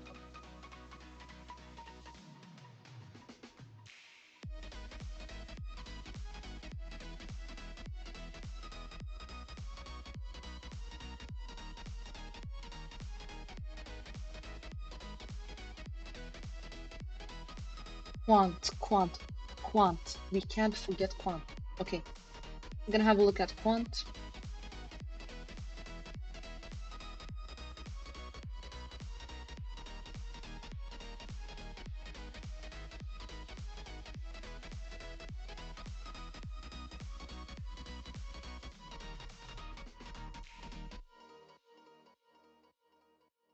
Let's start with the weekly. Oh God, like when, what, how? You know what would have been awesome for Quant? If we saw weekly candle close above, $158 at least, that would have, set us up for a nice movement, a bit higher at least, okay? But it didn't happen. Simple. We still have positive momentum on the oscillators. RSI is in nice territories, really, like getting closer to that bullish territory, okay? On the daily, it's still alive, kind of consolidating at the moment. RSI is cool, still positive momentum on the oscillators as well. MACD is curling downwards, okay, at the moment. Oh look, RSI is pretty much, still holding in nice territories. Can't take that away from Quant. Like support, obviously you do see that the bottom of this box is kind of acting as some type of support at the moment, right? But if we see any close below this level, do not be surprised if we go all the way to around 143 to 138. Okay, it's still possible, it's not out of the question. If consolidation turns into a mini short downside action, okay? But so far on the daily, it's still looking fine, really. Consolidating, okay, cool. I'm gonna be a bit more hyped about Quant when we see a daily candle close. We couldn't get our weekly yet, but a daily candle close at least above this level, 162, well, $163. Cool, that is, gonna set us up to eventually come and test 167 to 173 or 174. After $174 on the daily, guys, if we see any daily candle close above that one, enjoy it all the way to at least 185 to 190-ish dollars. Simple. Okay? But we do have some nice resistance around 169-ish dollars. Just letting you know, okay, the bottom of this box, we do have some type of resistance there. I'm starting to be like tongue-tied and stuff. Like, you can imagine. 3 streams within 24 hours, like 2 hours each almost. Yeah, I might sound like energized and so on, but pretty like out of sleep. I wish I slept a little bit, but whatever. We're young, we can sleep once later on in life, it's no problems. Okay, on the 4-hourly, I got some good news for the bulls. We have some nice divergence developing. This is good. Goes in hand in hand with the consolidation we are seeing at the daily time frame at the moment. So 4-hourly, we do have some nice divergence developing. Okay, it's developing. It hasn't started to play out yet. If MACD turns bullish, we get some positive momentum. We can see a 4-hourly candle close at least above this level right here, okay? This 155-ish. If you want to be a bit more conservative, fine, then $156.5 on a 4-hourly. So eventually back at these levels, okay? 165-ish, around that level. There's not much really holding us. Any 4-hourly candle close above that level will help us come and retest, well, not retest, test this daily second resistance area that we have, okay? Support on the 4-hourly, friends. It's between, at the moment, it is around 149 to $145, okay? Simple. Not gonna confuse you a lot. So between 149 to 145, we got support on the 4-hourly. Any candle close below that level, then eventually we can come and retest these areas, okay? So one is aware already now. Loss of $140 to 138. If that is if we see a close below $145, okay? On the 4-hourly. If you want to be a bit more conservative, fine, $145.5. But I'm saying around because it's around that level. It is not to the dot, okay? Kind of having some type of double bottom formation on the 4-hourly at the moment, if you guys notice, kind of forming this W thing going on. Let me have a look at hold on, let's fib it.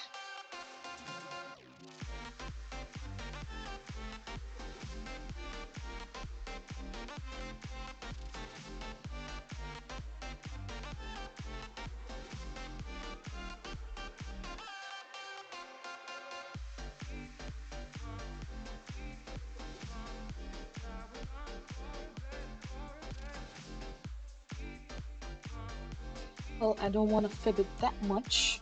Just want to see what's going on recently, pretty much.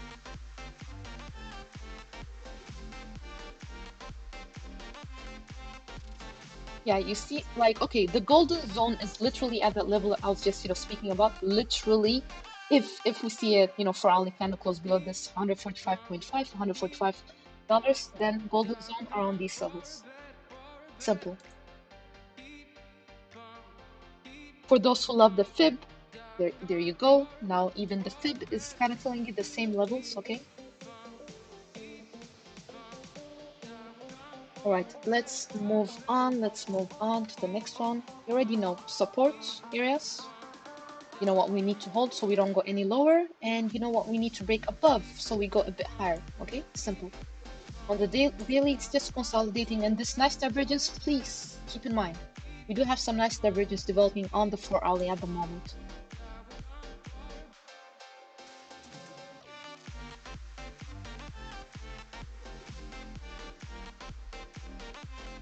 Yeah, on the hourly, we need to get above 140, 54, 55 also as well. Otherwise, we could, develop some type of type B, bearish divergence possible if we can't, close above this level. But focusing on the 4 hourly at the moment. So we are cool. It's cool. Let's move on, shall we? Did Bitcoin start, going down as we predicted, like, what, 20 minutes ago, 30 minutes ago on the shorter time frames? Let's have a look together. Let's see if TA is being respected. Indeed, it is.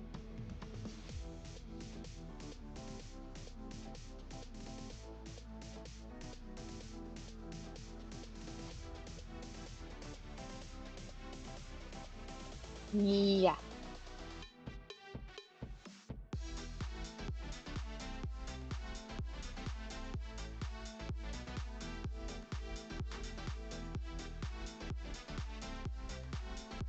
Awesomeness. Okay, we'll see if this support holds.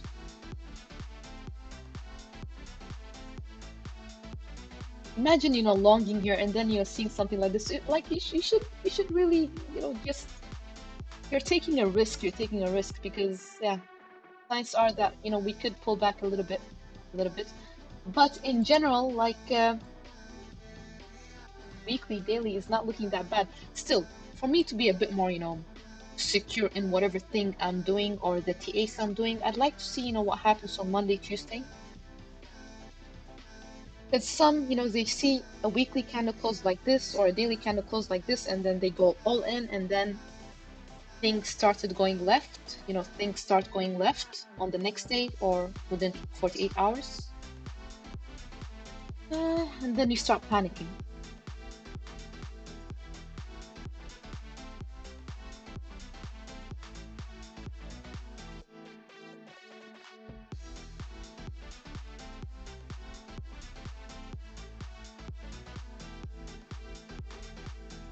But this is Bitcoin's highest weekly candle close of 2023. Take it in. Enjoy it, guys. Take it in. Hopefully, fingers, crossed. There are more higher highs to come. But for now, at least, this is the first one. Well, not the first one. This one was the second one, but this is, the highest high, first one of 2023. Because we closed, above prior weekly high. Simple.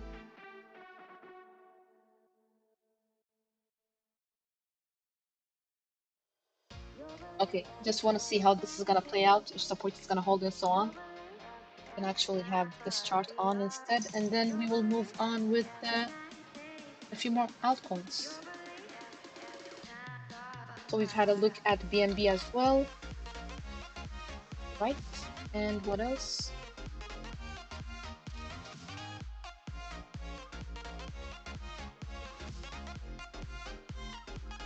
I don't remember, like, I've looked at so many altcoins past 24 hours, I have no idea anymore. But so far, for those who are interested and, are wondering, maybe coming into the show right now, we've had a look at a few. I'm gonna list it soon as I remember what else we've had a look at. But just keeping my eyes on this at the moment.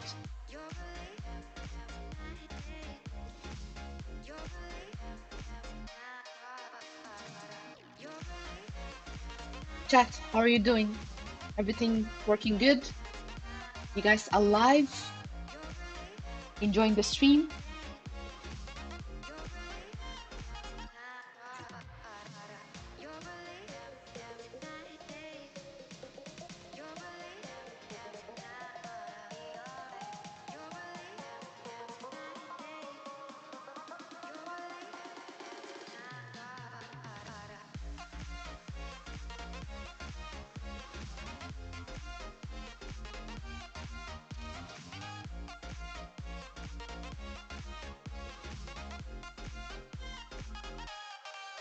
Awesomeness, Mark. Sometimes we just gotta, You gotta show me signs that you guys are alive sometimes, just so I know, like, so I don't call an ambulance, you know, just to know you guys are still here and alive. Just engage, because there are many lurkers out there. It's okay, you can lurk if you want to, but let me know you're still good.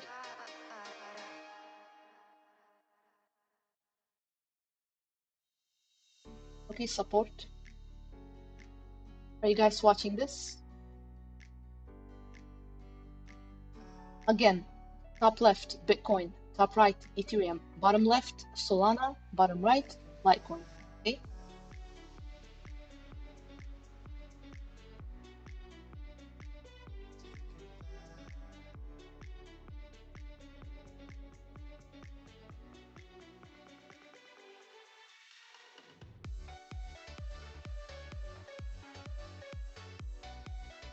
Hourly candle just started, if you guys, you know, notice.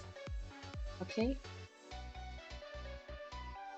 10 minutes, we're gonna see. Like, I'm zooming in just to have a clear picture of what the bulls are doing at the moment, or the bears are doing at the moment. And if this support is gonna hold, gonna be interesting to see. But we called it in time when I told you guys shorter time frames. Looking like bulls are exhausted. Okay, shorter time frames. Not talking about the daily. We don't know about the daily yet. We don't know about the weekly because they're still looking fine. But on the hourly, we definitely did see that bulls were exhausted. Okay, gonna change my mind completely if we see a close above 23, you know, 9 something. But until then, sit tight. Let's see what happens. Is being respected so far. On the 10-minute, any close above this level would be helpful. You know, we could, you know, go a bit higher, but at the moment, fears are still kind of in play, okay? On the very, very shorter time frames.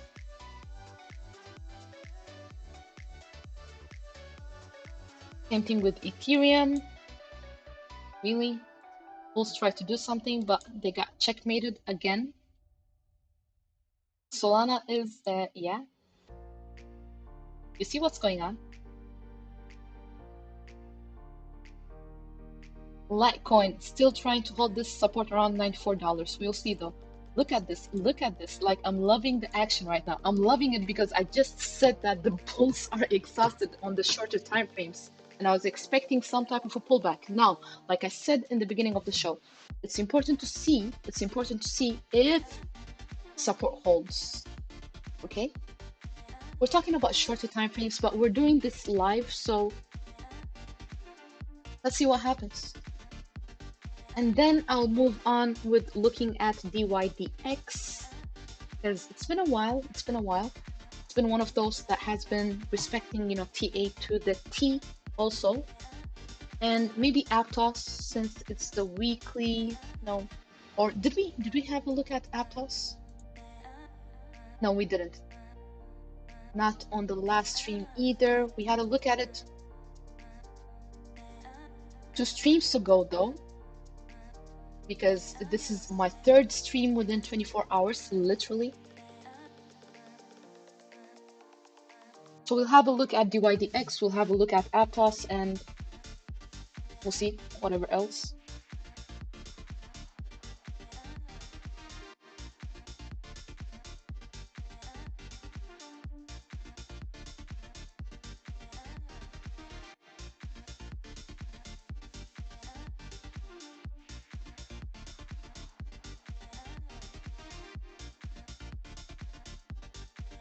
I see voters, like not one single person does not say no to us, you know, maybe hitting, you know, possibilities of us hitting 30K soon.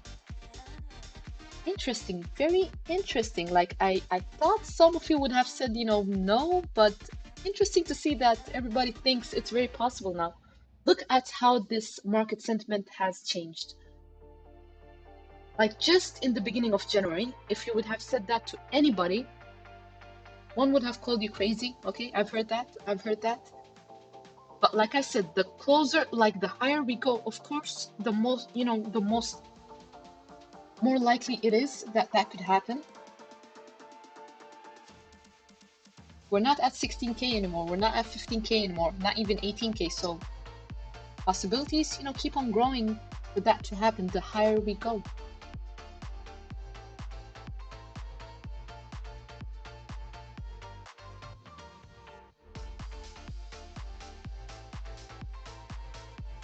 Man, hourly is starting to look a bit more bearish. Keeping a close eye on this action at the moment.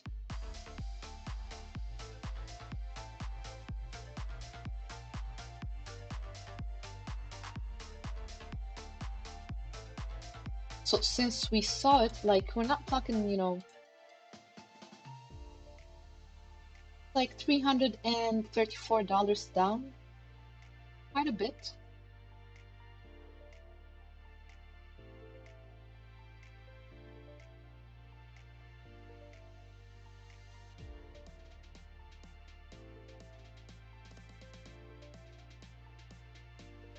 I don't know how many of you guys watching right now have seen the shows when we were doing, live hypothetical 1-minute trades.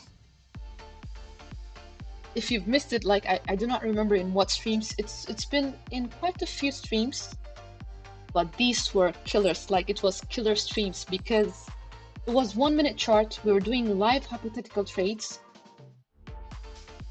literally killing the calls, okay, entries and exits and whatnot.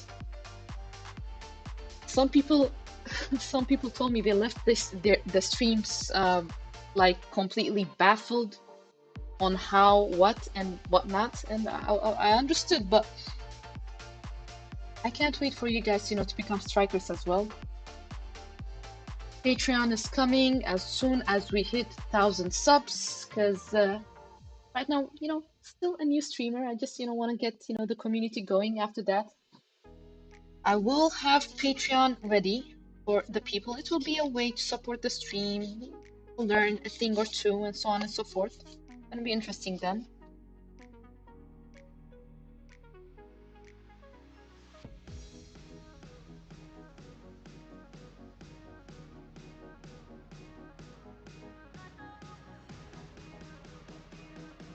Okay, support. Trying to do something at support right now.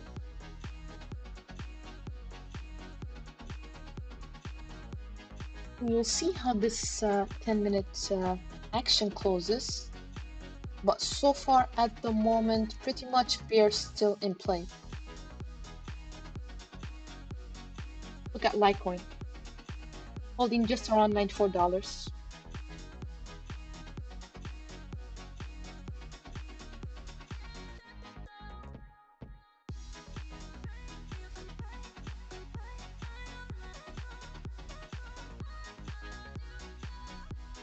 BNB, you guys can see it, but I have a few screens in front of me. Kind of looking a bit weak. Like, we still have 30 minutes to go on the hourly, but if it closes anything like it's looking right now,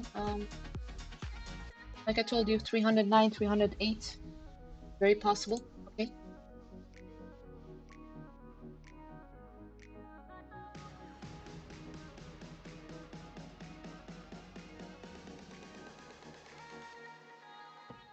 Litecoin, heads up.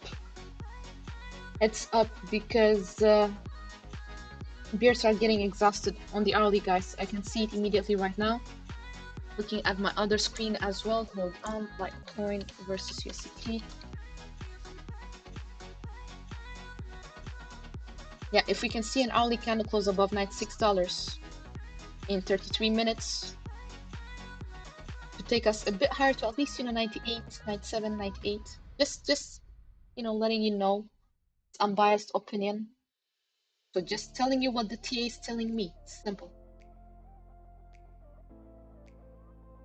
Got some nice divergence on the hourly, building on Litecoin at the moment.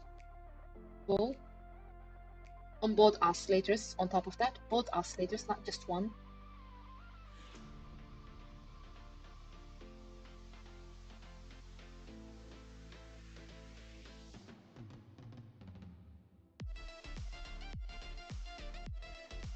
Okay, guys, I am just gonna get a drink of something, like I don't know what, but I'm gonna grab a drink, and I will be back, and we'll continue with this awesomeness stream. Lay back, chill, relax, look at the charts. Let's see if support holds, and I'll be right back in 3 to 5 minutes.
What's up, traders?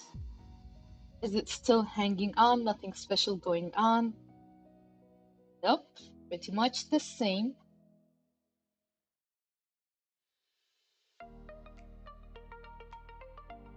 Yeah, like I said, Litecoin hourly resistance around $96. It's trying to do its best. It's trying to do its best, really.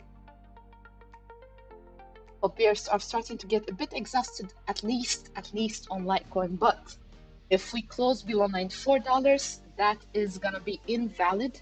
Okay, on the shorter time frames, not discussing, the longer time frames. So let's have a look at DYDX because I do want to have a look at Polkadot as well after that, after DYDX and Aptos.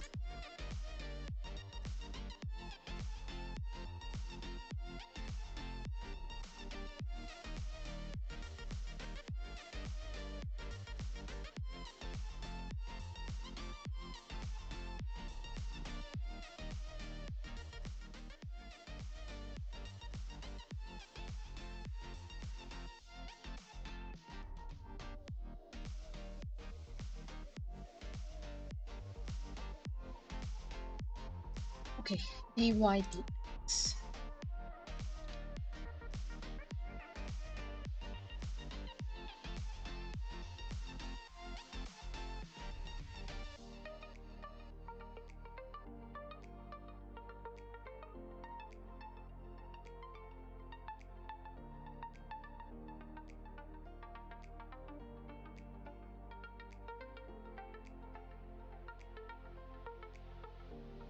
Oh, that's not good. That's not good. We couldn't close above $0.42, which kind of helps the bad divergence, to play out because like we needed a close above 2.2-ish dollars, guys. Like that was that would have been nice. Sorry, not 2.2. Said the wrong number. I mean 2.4. Okay, 2.4. A close on the weekly above 2.4 was necessary for the bad divergence that is growing on DYDX to become invalid, but right now there's a big chance it could play out. But at the same time, Easterns are looking fine at the moment. This is one strong, candle. Okay, let's have a look at, like, our side is above neutral, fine. It is not in bullish territories at all. Have a look at the daily candle close. Isn't that strong? Look, guys, we got some support around 2.153-ish dollars. Okay, just the top of this box. Okay, around the top of this box, $2.153. Any close below that level could take us a bit lower to at least 1.9-ish on the daily. Okay, 1.9 to 1.895 wouldn't be that surprising if that happens.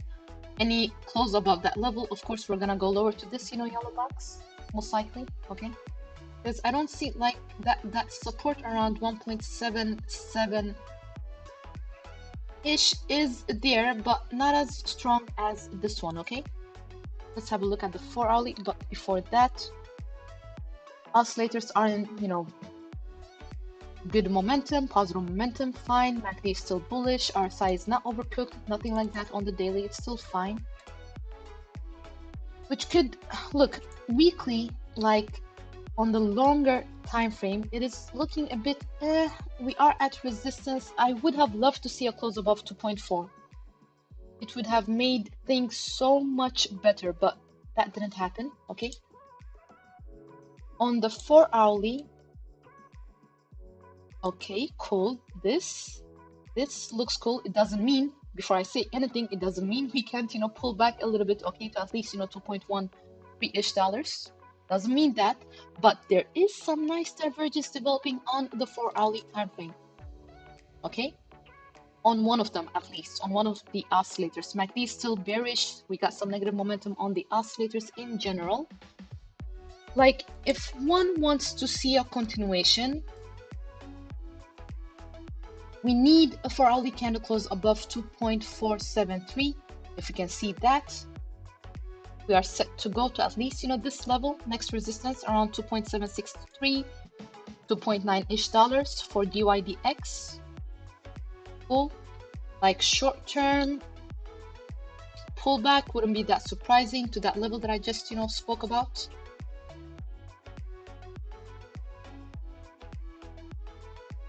But on the 4-hourly, if we can see a close above, okay, maybe not 2.3, but if you want to be a bit more conservative, actually, 2.5 would be the most optimal range to see a close above. If that happens, eventually around, next areas, okay, this level right here. Let's see next, because there are other levels of interest when it comes to DYDX, but I do not want to get into it unless we are around these levels at least for a start. Then it's going to be interesting to speak about, everything else. But until then, I'd rather give it some time to develop and stuff. Okay, let's have a look at the hourly, just for those who are watching the hourly time frame, maybe, scalping and whatnot. Hourly bears are pretty much in control at the moment. We have support all the way around, 2.24-ish dollars. If we lose that one, next is the top of this box. Simple. Okay. Any hourly candle close above 2.5 also sets us up, to go a bit higher. Okay. Simple.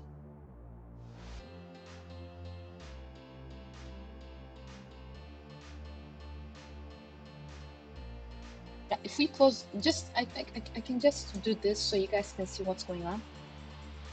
It's very close, but nevertheless, just to make it more visual for you guys.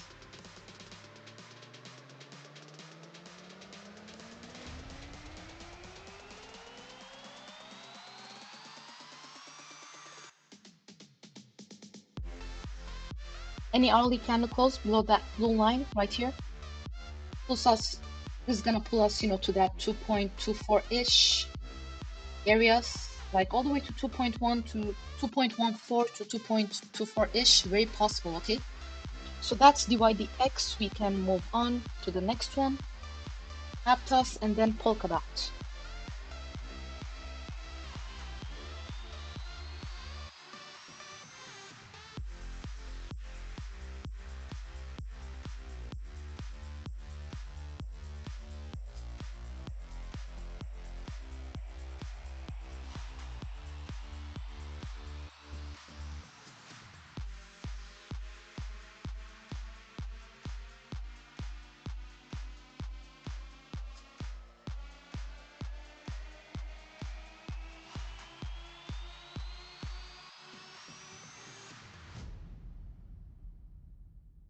No, wrong chart. Okay, there we go. So weekly Aptos, this didn't close bad. Like, we can't say that. I can't do much with the Westerns. Like, what do you want me to do? There is not much, when it comes to the oscillators. A volume kind of declining as price is kind of, doing its thing. On the daily, we are kind of consolidating, but any daily candle close below this level, I keep on saying that, okay, below this 15.3-ish dollars, 15.6 to 15.3, I'd be a bit cautious, because then most likely thing to happen is that we pull back to like around 13.5 to loss of $12, very possible. Okay, it's kind of look, I can't say anymore on the daily that the bulls are in full control. And on top of that, guess what? You see this? We've been following this for a while, okay? Since it started, moving to the upside, and our side was overbought. Our side just, broke that support, okay? So If bears start coming in, do not be that surprised. Do not be that surprised when it comes to Aptos. On the 4 hourly, still consolidating. We have, support all the way to 16.8-ish, 16.7-ish. Any close below that level. Next support on the 4 hourly is around 16.47 to 15.6, really. Okay. It was looking good, but right now at the moment I don't know. And on the 4 hourly, we have, a few resistance to break above for us to see this level. First one, well, okay, I'm just gonna make it simple instead of, just naming every resistance that I can see at the moment. 20.5. 4 hourly candle close above 20.5. See around 22.5 to $24. Simple. Negative momentum on the oscillators. Okay. There is some type of nice divergence developing, but it's going to be invalid the moment, like if we see a 4 hourly candle close below 17.3, it's completely invalid then, guys. Okay. I don't think we have to get in the hourly and so on, like just doing its thing, really. There's no nice divergence. We got positive momentum on the oscillators. RSI is so close to neutral. If we break below it, pretty much there's like, that's a sign of weakness as well.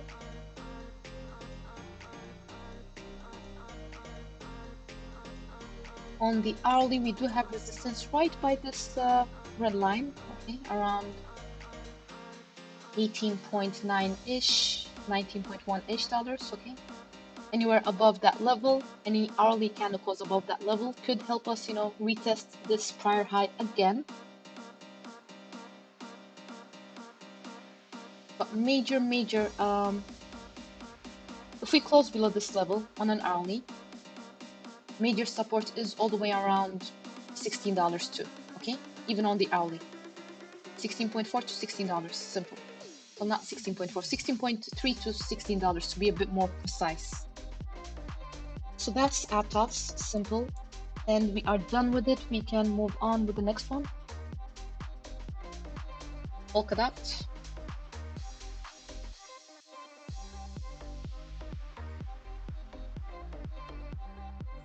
Look, I was telling you that Litecoin bears were starting to get exhausted on the hourly, but we still need that hourly candle close above $96. Okay, we got 6 minutes left. We'll see what happens after that.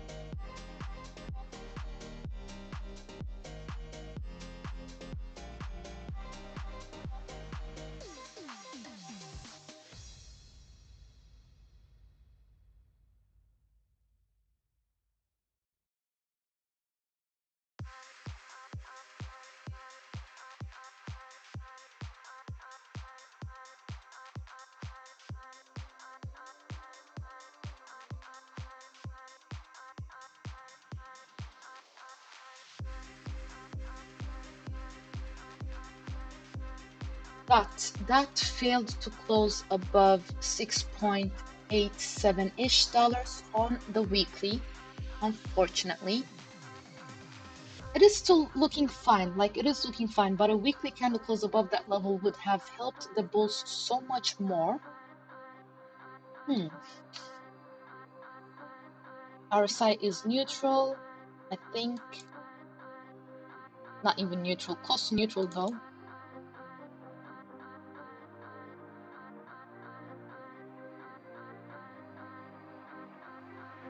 Positive momentum on the oscillators, cool. Let's head over to the daily.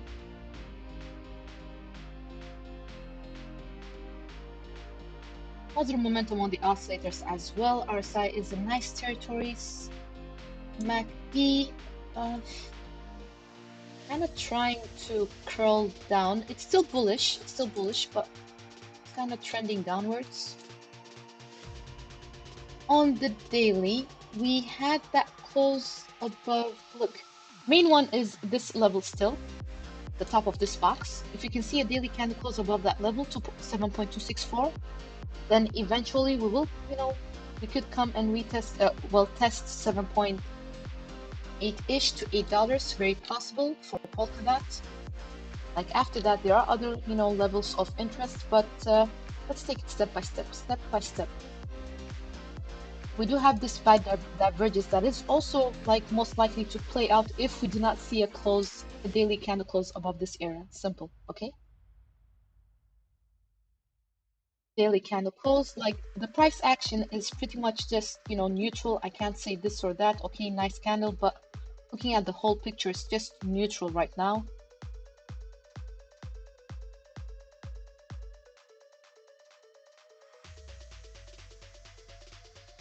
Okay guys, prepare imminent pullback on Polkadot at the moment.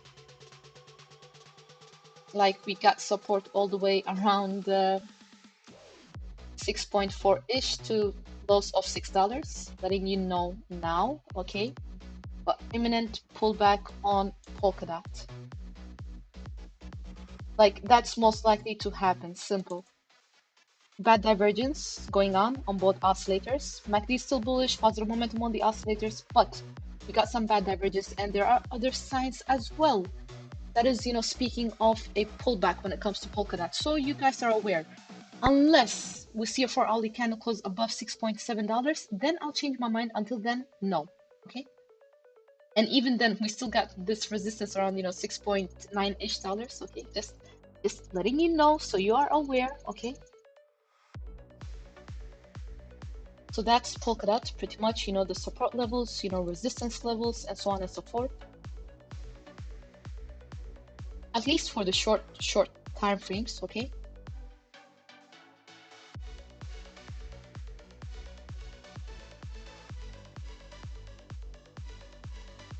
What's Bitcoin doing? Still hanging on. Litecoin, 2 minutes left till we see an hourly candle close. Cool. Still having difficulties to close above $96 Litecoin. Okay.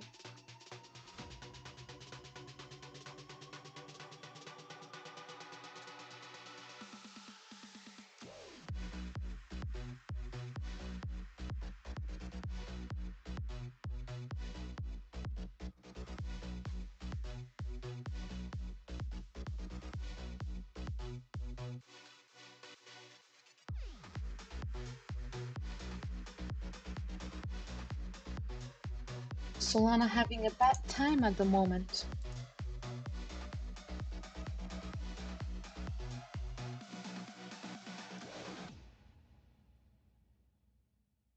Next, I guess, for Solana is 25.2-ish to loss of $25 for a start, at least the hourly support. That's the first hourly support that I'm having a look at or keeping an eye on. As we broke below $26, guys. We close soon below that level. Continuation more likely to the downside, okay? Bitcoin trying to hold this support, but I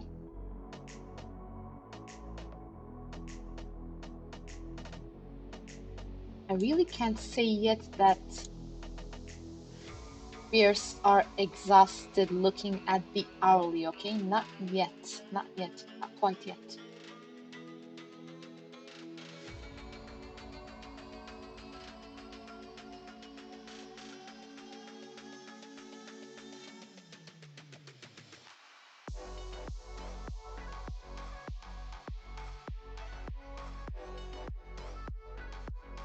Okay, Litecoin couldn't close above $96 really yet. Just like still struggling. I could see, a bit more signs here at least that bears starting to get exhausted, but they're still pretty much in control.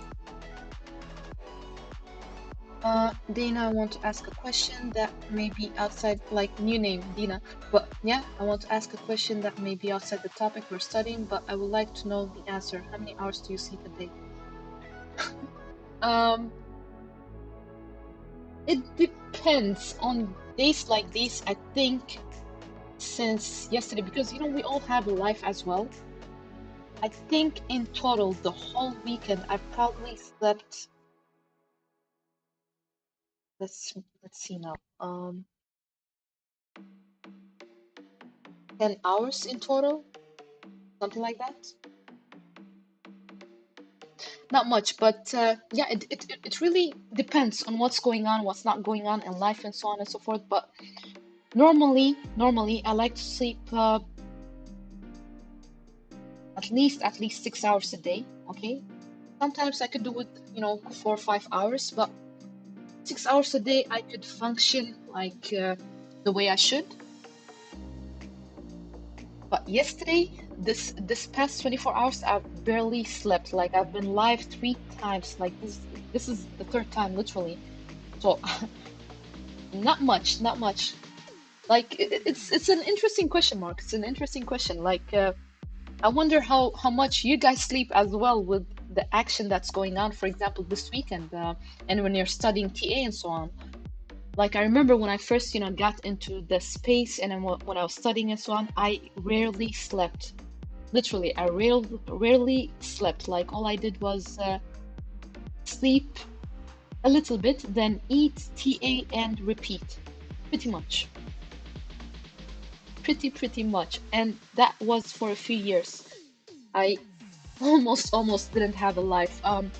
Friends were, able to meet me, loved ones were able to meet me, but they had to come all the way to my place. And if I ever went outside, like I had, like I didn't want to leave the charts because I always wanted, to back test my analysis and so on and so forth. So I was, trust me when I say like I'm sleeping much better now when I've at least learned what I have to learn, educated myself, invested in my time, and so on and so forth. And I'm glad I did that instead of, Netflixing and chilling and doing nothing better, or just, settling down for, you know, the normal things in life. Smart Nord service, welcome. Hello, back to you. Nord service, is that the Nordic, or am I wrong?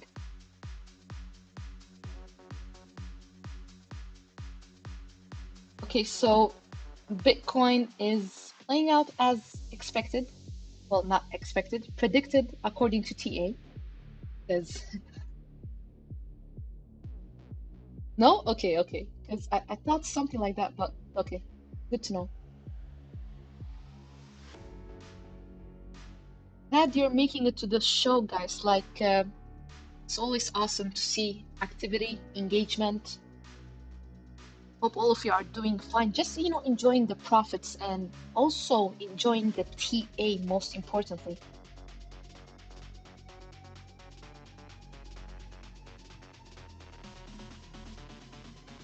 I know where some of you, like what part of the world some of you are from, but some of you I have no idea. I don't know if it's night, morning, evening, but my time, you put 10,000K into Aptos. Well, I pray to God you did put it in good levels, levels of interest at support. But as I was saying, like my time, it's 3 a.m. Literally 3 a.m. at night. People are sleeping, probably getting ready to go to work tomorrow or something like that. But this is what I do, so it's okay. It's cool.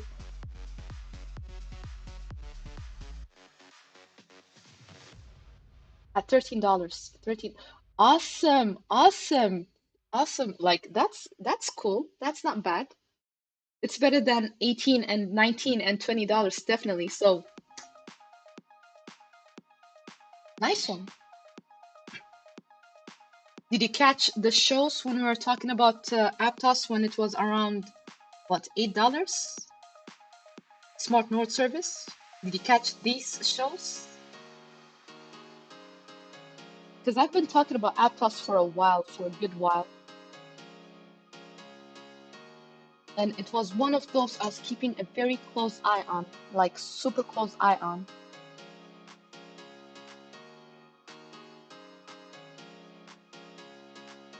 For those of you who are just joining the stream, we've already had a look at Solana, Bitcoin, Ethereum. Of course, Bitcoin, Ethereum, I don't have to mention it, but nevertheless.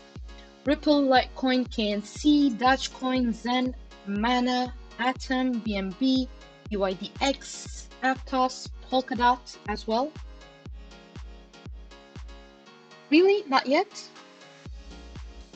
Well, we were just looking at Aptos just now.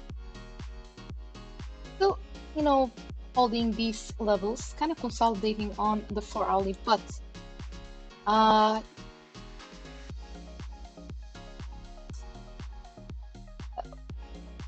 it's not looking that it looks like we're gonna, you know, go down a little bit more. But $13 is yeah, I mean, unless we break 15.5, it's still cool. My target is $30. What do you think? $30. What do I think? I think first we have to get to certain levels like this, for example, you know, before we talk about $30 and whatnot. Excuse me, wrong chart. Damn it. Hold on.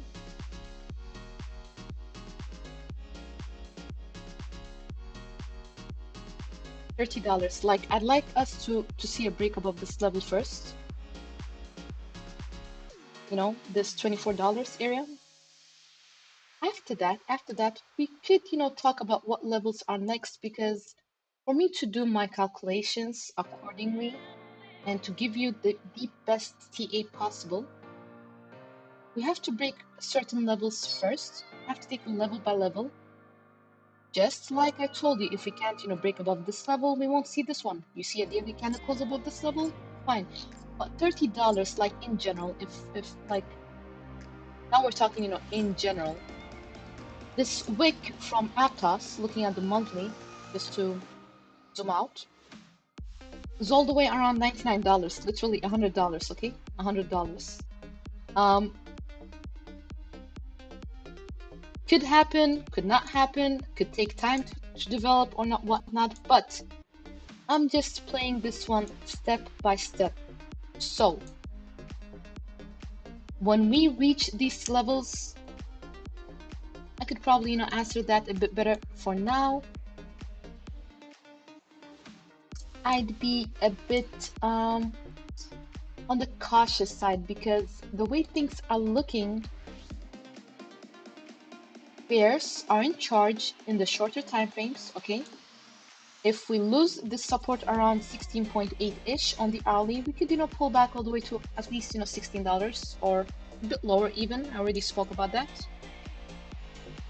But yeah, I can't give a clear answer about $30 unless at least we are around these levels first. Because if we are at these levels, there could be a higher chance we could see $30, but until then, we'll have to wait and hold. And I don't mean hold Aptos, you know, I'm not telling you to hold, I'm just saying, you know, wait and see for what comes.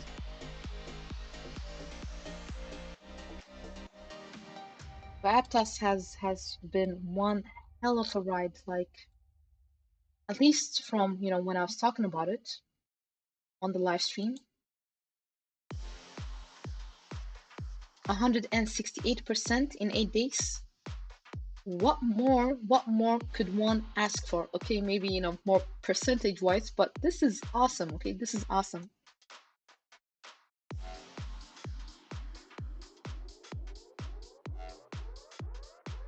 But right, I was talking about Polkadot, kind of got it confused with this one. Polkadot, I'm expecting some imminent pullback at the moment.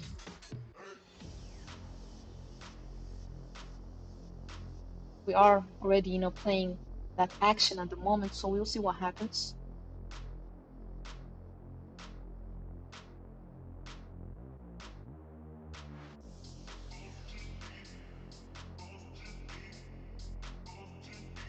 Solana turning downwards. We're talking short time frames, guys, hourly and so on, okay? Ethereum same, Bitcoin same. It's fine.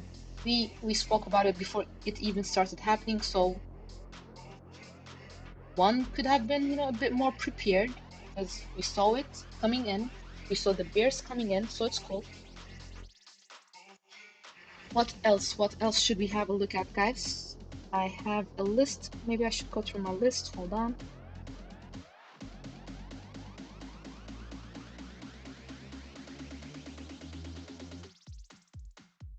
We've already had a look through at the main ones. I mean, Bitcoin, Litecoin, Ethereum, Polkadot, Solana, Quant, Mana. AVAX. AVAX is another one that I want to have a look at. Okay, cool.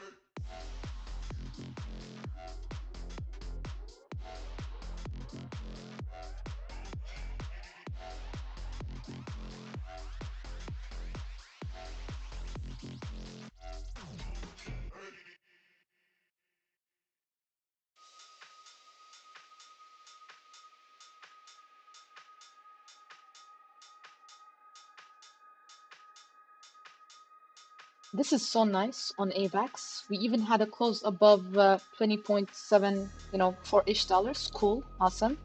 But is there gonna be follow through? That's why we need to see that 24 to 48 hours, We gotta give it time to mature, okay? To see some follow through. Plus, on top of that, we are at resistance at the moment.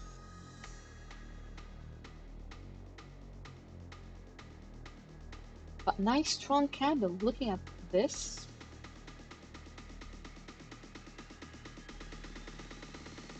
there is no bad divergence at the wait.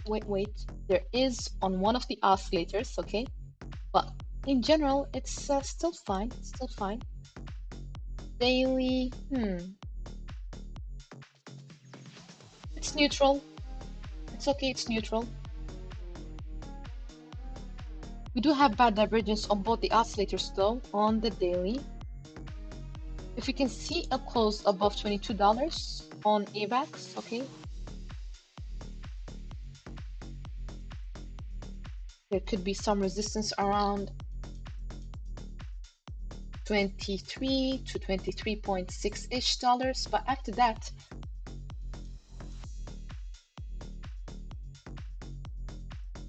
we can eventually see it around, 26, 25 for a start on the daily. Like, let's just fib it. Hold on, let me just remove this. It's unnecessary right now.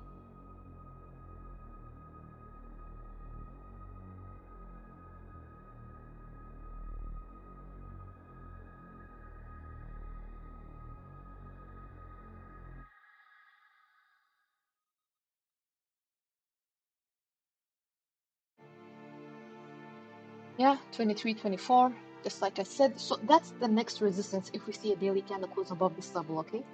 That's the golden zone as well. So neutral on the daily. Bulls are not fully in control at the moment. Let's have a look at the 4-hourly. Ooh. Okay, this is not the best. If we close any 4-hourly candle below this level, guys, we could pull back to the lows of okay. AVAX.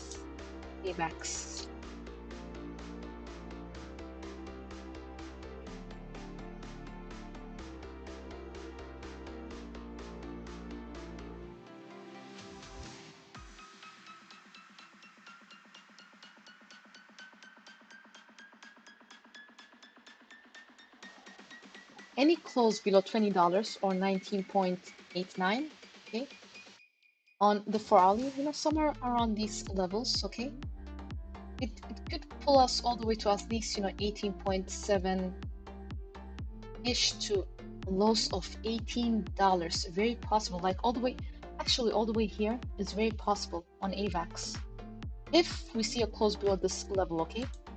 On the daily, any close below 19.5-ish, like 19.53, something like that, I'd be a bit careful. 18 to 17.4, very possible, very, very possible, okay. Like, what's going on? Suddenly, like, everything just turned. This is why I do not hype just because we see a weekly candle close. You understand what I mean, chat? This is exactly why traders, I just wait for 24 to 48 hours just to see what's going on.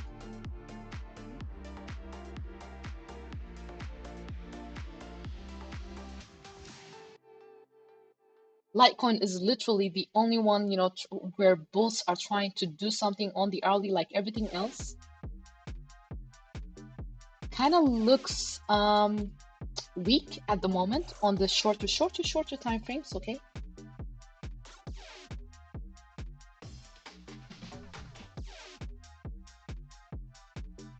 Look at the votes. It's crazy. So most people think 30K soon-ish. This is interesting. This is interesting.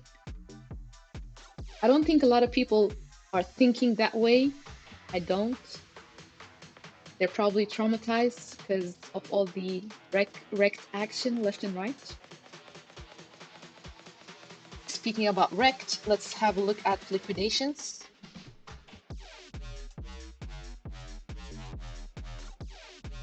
Let's see who's wrecked today. Bulls, bears. Whose turn is it today?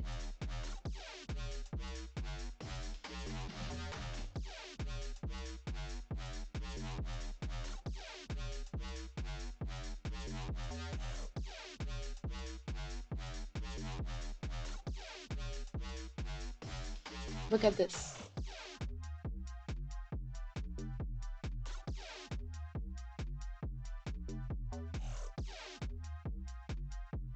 So,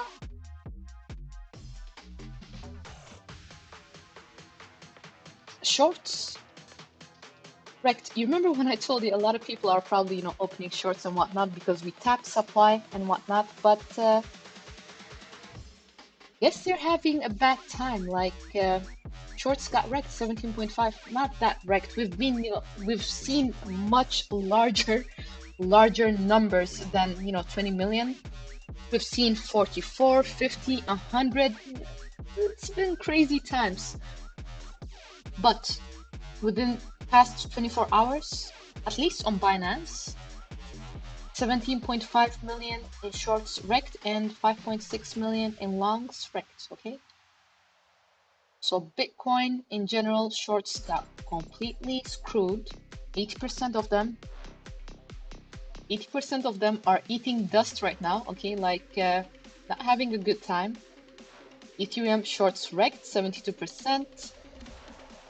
Aptos shorts wrecked 72%, 73%. Matic shorts, it's about to flip-flop on people, okay? Gala shorts 82%. That's it. They lost their money. You know, when it's when it's futures, it's money you're never gonna see. At least in spot.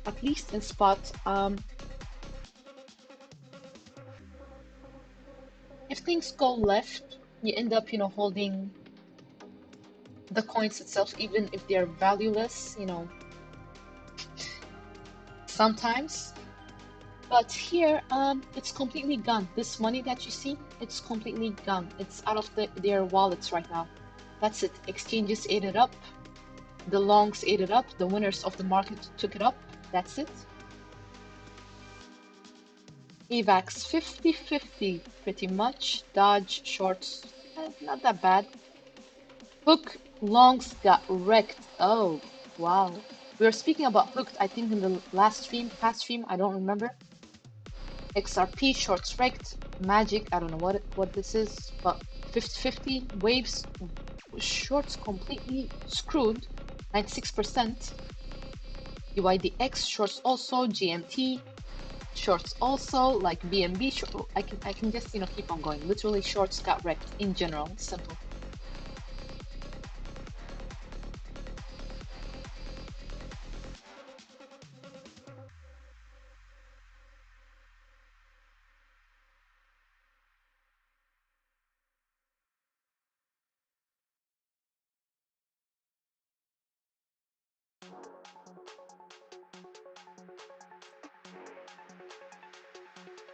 Hook, hook. Let's just have a look at what's going on at the moment. Okay, simple. We broke below this level. See at next support right now because guess what? Resistance broke below support, first support. We're heading over to these levels now. Simple. Weekly was looking fine-ish, like still looking fine-ish. Can't do much with the Westerns. But on the daily, we got some bad divergence, even though positive momentum on the oscillators. We had some indecision candle, but look, any daily candle closed below 3.2, I'd be packing my bags and just letting it be, you know, because we could go a bit lower, okay? Simple. I think that the futures we can use when there is a certain use on the currency fundamental analysis. Nah, that's too risky. That's too risky, Mark. Like it's better to go with technical analysis, really. Like it's a bit too risky. Just because there's some good news or bad news, you know, it could look. There's a lot of manipulation, especially in futures. Like it's easy to get wrecked. It's super easy to get wrecked in the futures. Super easy. I know some things, for example, where people have a good amount of money, okay? For example, you have a good amount of money, you short or you long, and you know the exchange for some reason manages to stop you out, okay? They just stop you out, you lose your money, and then that's it. Now, I'm not, you know, saying this exchange, that exchange, but it happens, it happens. You know, people are having, like, look at the order books, some exchanges do other things. Anyways, just in general, a lot of manipulation in futures, especially if you're looking at it fundamentally. It's good luck. It's like that's when there was rumor about Elon buying Bitcoins, I think it was something like that. That thing went up, a lot of people, you know, started longing, and then bam, short squeeze. Same people who were hyping and longing and whatnot got wrecked hard.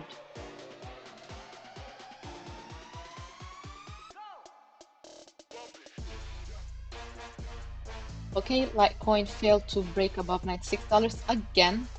It tried, you know, a few times, but it failed.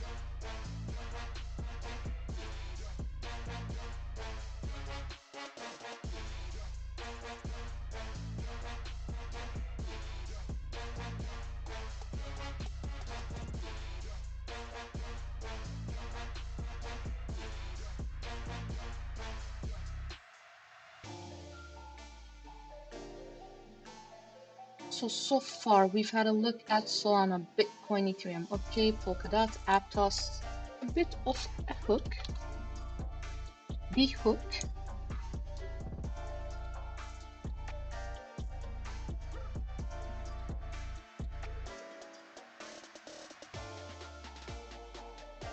BNB at hourly support.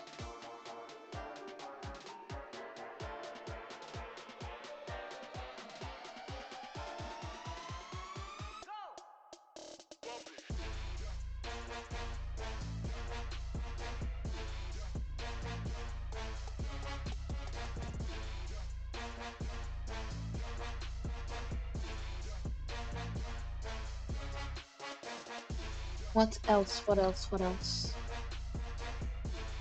I think I've covered up quite a few.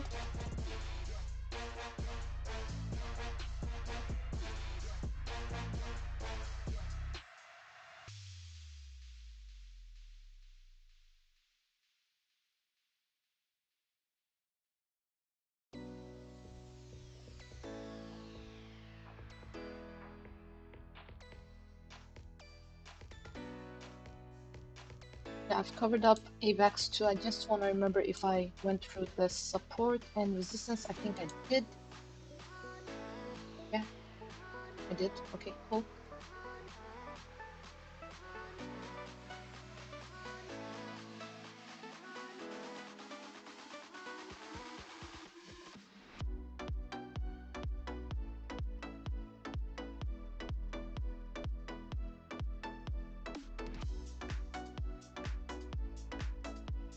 Matic, Polygon, we can have a glance as that, at that one as well. Why not?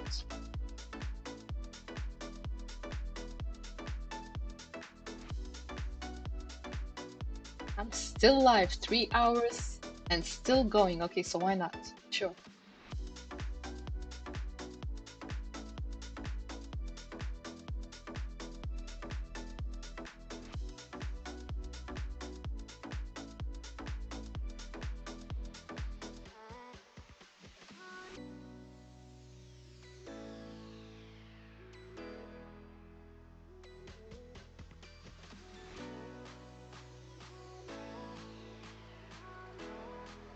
Okay, good news for Matic, guys. Enjoy this because Matic actually closed above, 1.1, the top of this box, okay? 1.1367, which is awesomeness for Matic, actually. On the weekly, at least, our side is in nice territories. That favors the bulls more than anything else. Let me just double check. It was kind of curled down, but in general, it's still, closer to that level. Matic was one of those that have been respecting TA to the dot, literally. For those of you who missed, the streams in June, I think it was June. Oh, you missed a nice stream. These areas, like I was talking about, a nice breakout incoming already at these levels. Plus, we played, all this action to the upside, to the downside every time, literally every time we played it. Like if you look at the videos from the beginning of July all the way to middle of July, you are gonna see it for yourself. The live streams, okay, not the short videos, but the live streams. I think I have a few shorts here and there on Matic 2, but mostly the live streams, we've been killing it. Okay, on the weekly it was looking good. On daily, we also closed above this level. Fine. Matic. I can't say bulls are in full control though.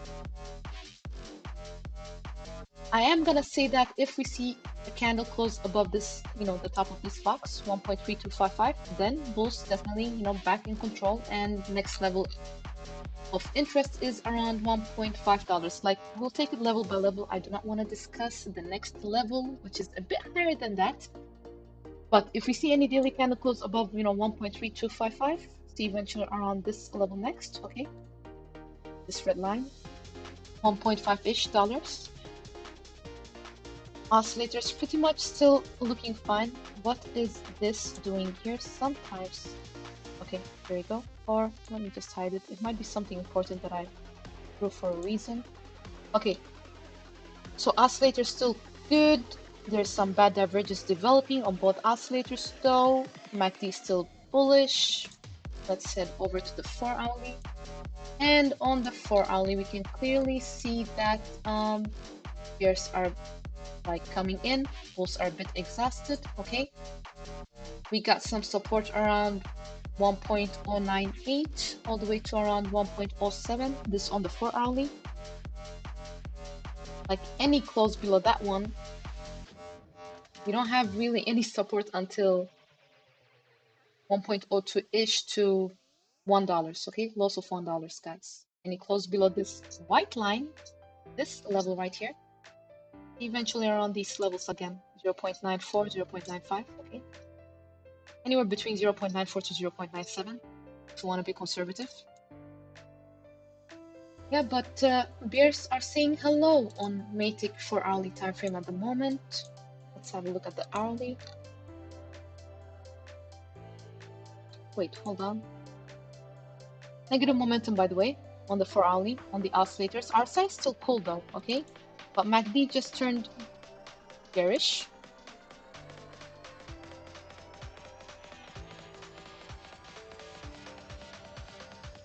Yeah, I'd wait and see if this support level right here holds first, okay?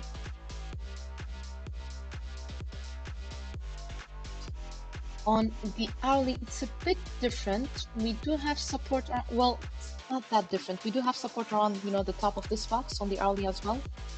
1.137, 1.14-ish dollars. If we lose that area, if we lose this area in general, then we don't have any support until 1.09-ish dollars on the hourly, 1.095, somewhere around that level. Okay, somewhere around these levels, old resistance, new support, and so on and so forth. I could fib it for you guys if you want. I don't use the fib that much, but use it. Like eventually, guys, the more you get used to the charts, the more you don't, yeah, okay. Golden zone around 1.03 to 1.0. Okay, just $1, loss of $1. Eventually,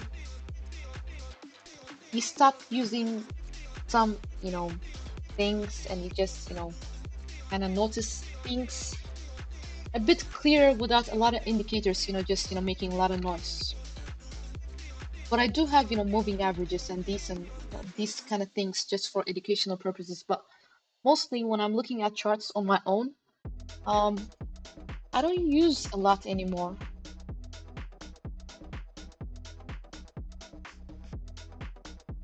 Okay, so that's Matic. We're good. By the way, I am gonna start eventually, using harmonics just for educational purposes. Okay, the Gartley, the bat, the butterfly, and so on and so forth. You guys are gonna start getting confused, but it's good, to do different things so you guys can get, an idea, a picture of how it kind of works.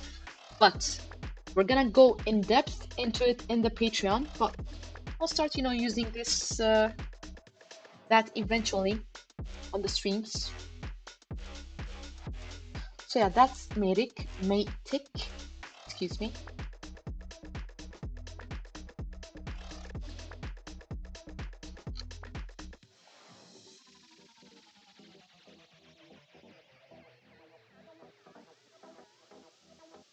Is it holding support? Is it holding support? What's going on, guys? You guys notice something?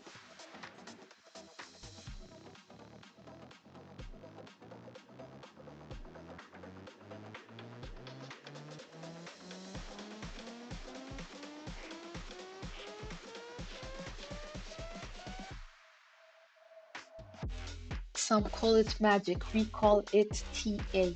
Let's see now if bulls can kind of, hold their territory and push, show some strength. If demand comes in at support, let's see.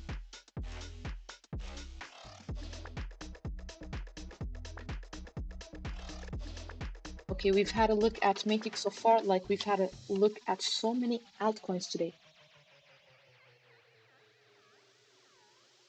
Well, I've been live for 3 hours. We have to have a look at so many altcoins. Like, it's not a surprise, really. So, but it's good. It's good. Well, let's see if Bitcoin is gonna hold, like the bulls, if they're gonna hold their territory at support. Let's see.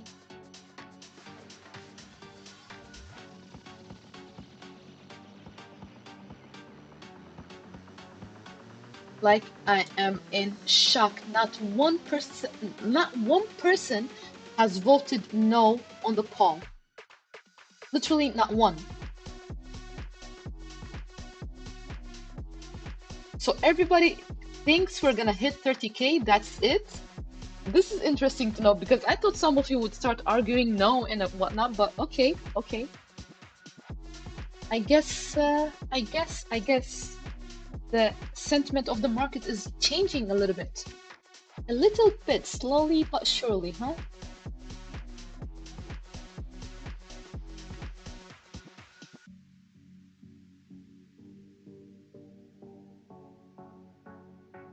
Okay, come on.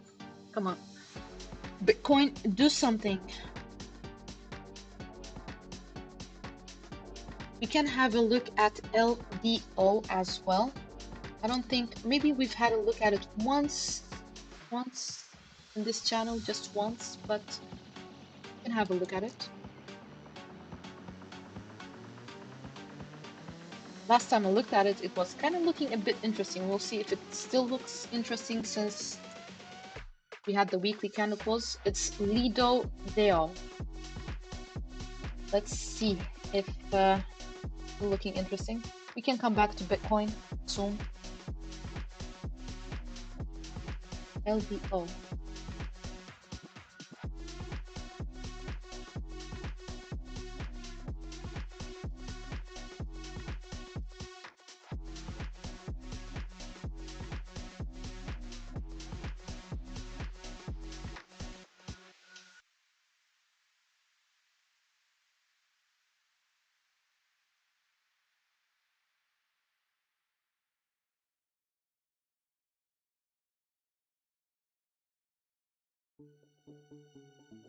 Okay, it failed. It literally failed to close above this level. Weekly looks like I gotta tell you guys, looks like fears are coming in on the weekly. Okay, unfortunately, it failed to close above this critical level. Like, best case scenario for LDO would have been if we saw a close above $2.81. That didn't happen. We got this bad divergence on the weekly as well going on. Daily, there is some nice divergence developing at the moment. Cool. But if we see any daily candle close below this level, okay, the bottom of this box, which is around 2.2, gonna probably take us lower, you know, to at least, you know, 1.93-ish, you know, 1.96 to 1.753. Any close below 1.753 on a daily time frame, also for hourly, I think. Let me just double check. Yep. See eventually around 1.5-ish dollars. Okay. But we have this nice divergence developing on both oscillators at the moment for LDO.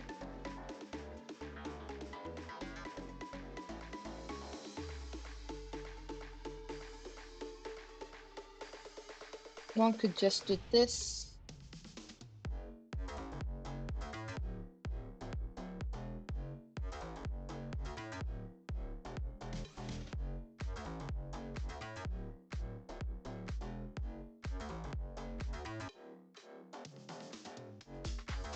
And by the way, guys, if you're interested to learn, like, you want to learn how to draw trend lines the correct way, there is a video in my video section, like, showing you guys how to draw them the correct way and not, you know, just draw them any way you like, any way you think is looks better in your eyes. Okay. So we are still below resistance pretty much.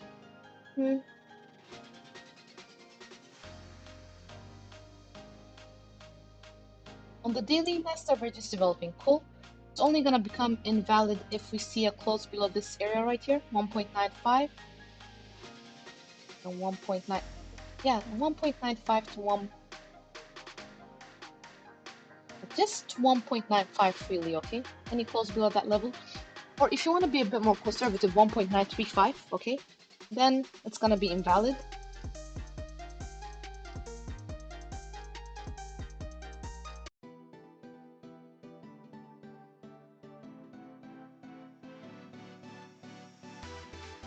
But I'm guessing chances are higher that, you know, we keep on pulling a bit more lower. On the hourly,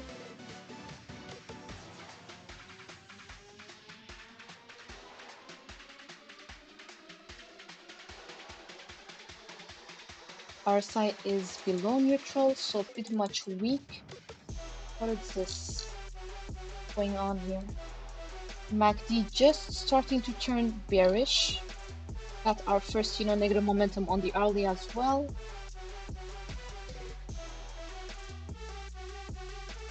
Look, what's worse is actually the weekly on LDO, okay? Like, this is not looking that very much bullish. Unless we see a weekly candle close above 2.825, I'm not gonna be convinced. Simple.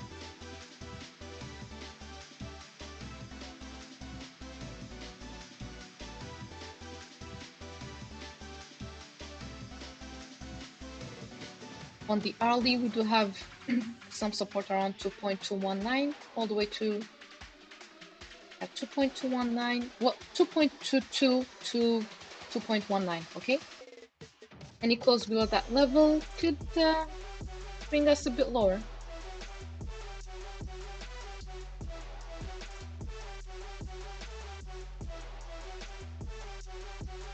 Like, most importantly, okay, just this is also important to know. Any daily candle close below 2.157 takes us lower to that level that I was just speaking about, okay? Just so you guys are aware. So any daily close below 2.157, eventually around 1.95-ish, all the way to 1.86-ish, very possible. Any close below that one, like I just said a few minutes ago, okay? So that's LDO.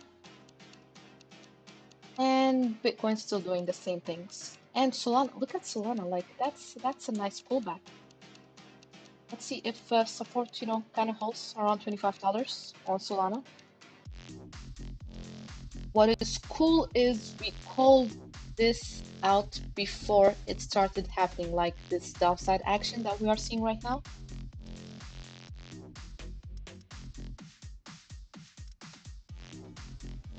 That's the awesome thing. Yeah, I see Mark, you're hyping for that. That's the awesome thing.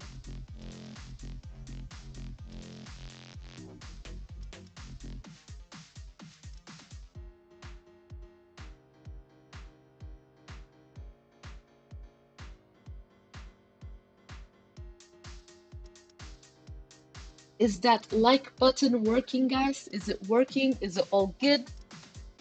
Like, we know the TA is working. Is that like button working for you guys?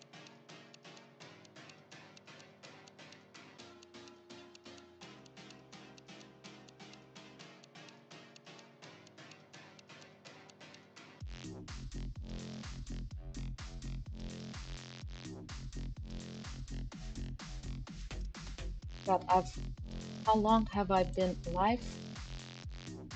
3 hours and 20 something minutes. Okay, and we've had a look at Solana, Ethereum, KNC, then Mana, Atom, DYDX, Aptos, LDO, and what's not. Like, okay, like I can't even count anymore because it's so much. It's so much. We've had a look at many altcoins. Awesome, Mark. Awesome. Like, yeah, like, because I have to make sure that like button is working.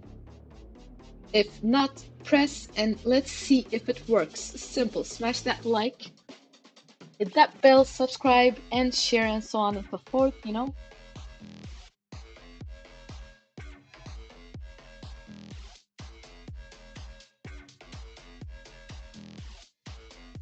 Uni USDT.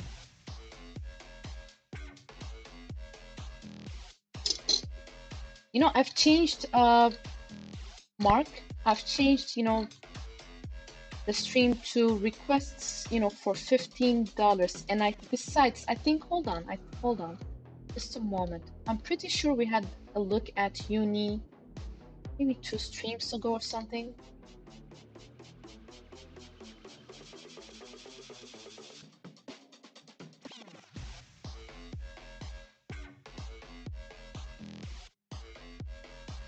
Yeah, I think so. Yeah, we did. Hold on, let me see. 1, 2, 3, 4, 5. 5 streams ago, we had a look at Uni, okay? Because now, like, I have to keep this clear. I've changed it to $15 for any requests and so on and so forth. And unfortunately, it is that way. If I, just, let people, pass by. The other one is gonna, want me to be kind, and then the next one, and then the next one, and then the next one, and I'm trying to keep it, straight and professional. So if you look at the stream from 5 streams ago, you'll definitely, see uni. Otherwise, requests, I've completely changed it to $15. Not even 20 anymore, because people are still suffering. I don't know how, because this market has been good, but at the same time, I gotta value my energy, time, all that. And plus, the TA is quite something, so it's worth it.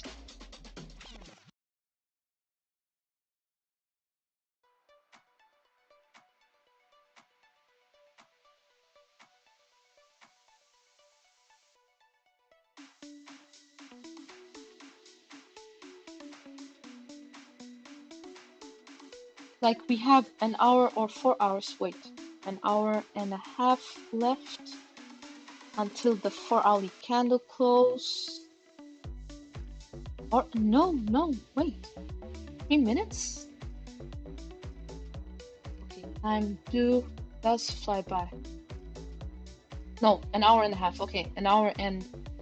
God, I'm starting to get tired. Okay, an hour and 15 minutes left until the 4-hourly candle close.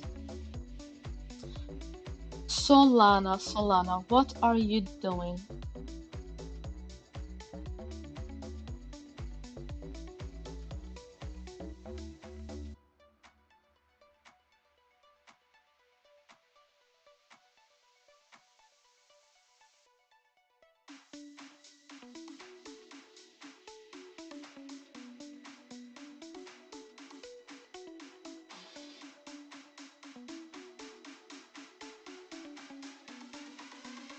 $25. If it doesn't hold, yeah, we could go a bit lower to at least, 24.5-ish, 24.6. BNB turning down. Litecoin holding still above $94. Cool.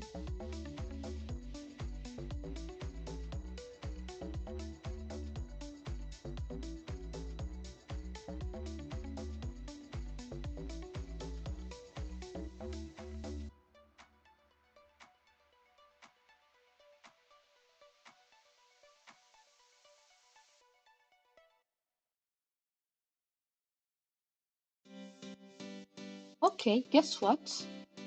Bitcoin starting to develop, some nice divergence on the hourly. Starting to develop, not complete. It's starting to develop. Okay, there is a difference, guys. Okay.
R.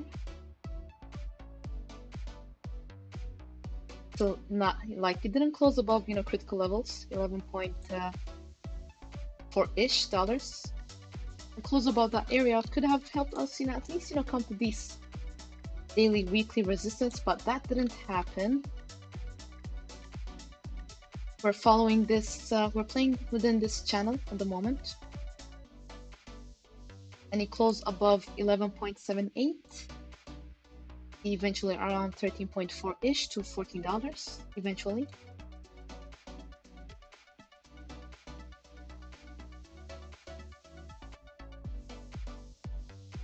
Weekly, we are below neutral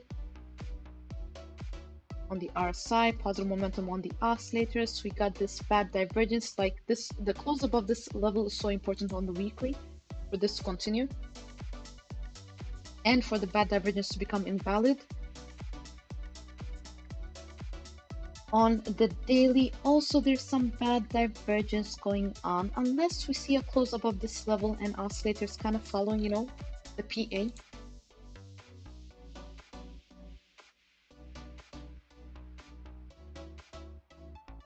Yeah, guys, it's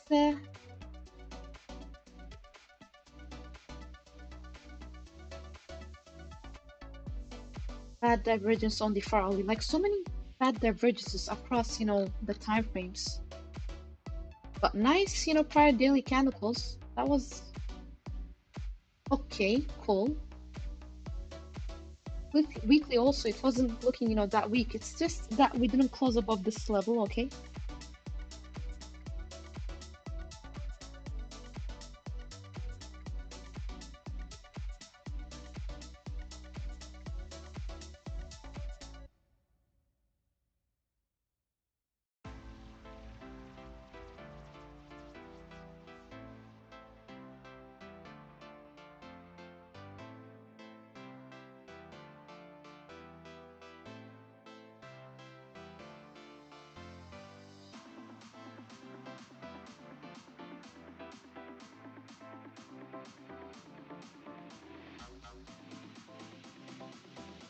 All in all, looking at our weave, if you did this, it is, guys know, bear flag, okay?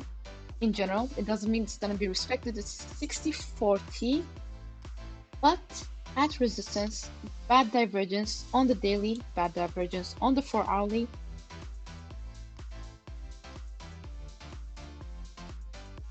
Let's zoom in a bit more. Sell pressure coming in. Not looking that good, guys, at the moment. Like if we close, if we close anywhere below, this level right here, around 10.5-ish dollars, most likely that we pull all the way, down to the bottom of this channel, really, okay? First start, if this doesn't hold, the bottom of the channel doesn't hold, it doesn't show any support. Yeah, 9.32-ish, 9.2-ish dollars incoming next.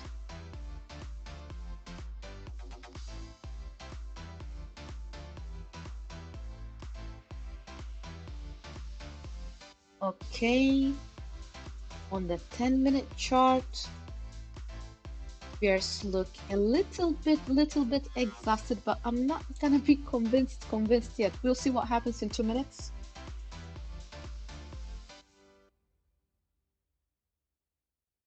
So we've had a look at R as well.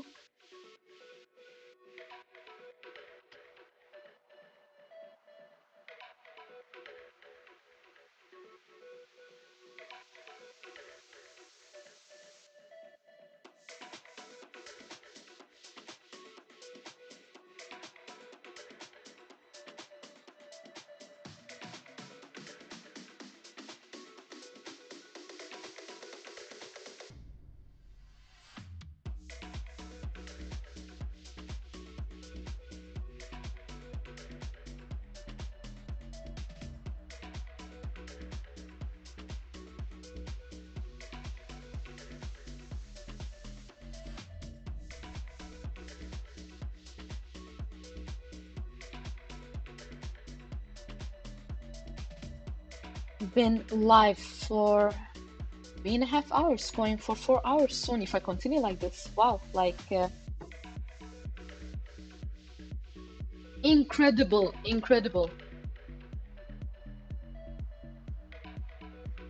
Guys, if you're loving this turned out to be a marathon stream at the moment. Okay, 4 hours, like three times today within 24 hours. Like I've streamed 3 times, literally. If you're loving the content, smash that like, make sure that button works as it should.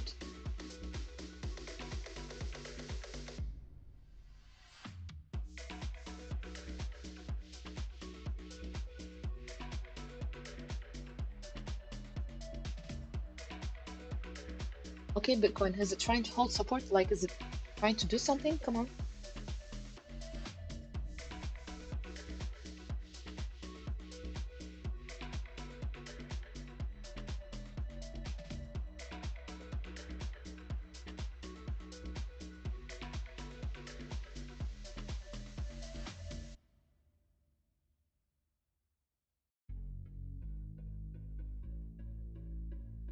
Okay, like on the hourly, I don't know if I said it, maybe I didn't, I have no idea, but no harm in repeating and being clear. On the hourly, Bitcoin does have this resistance around, just so you guys are aware, around 23,673-ish for a start, and the next one is around 23,716. Okay, hourly candle is here. After seeing that we're starting to get exhausted. Cool. But let's see if we can break this first resistance at least. Okay, 23,675. Excuse me.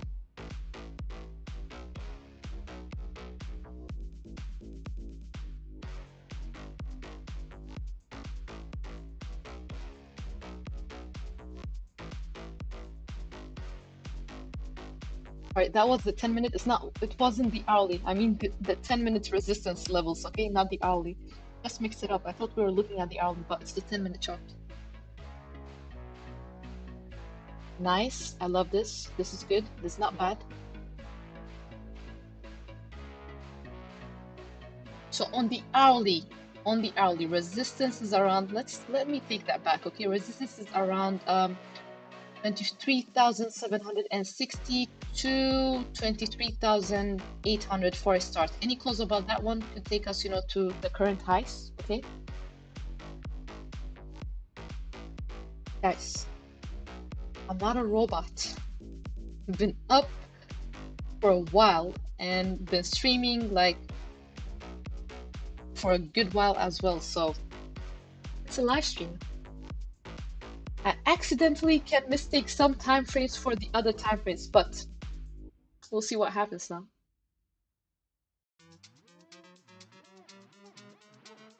On the 10-minute though, yeah, it's what I said, okay?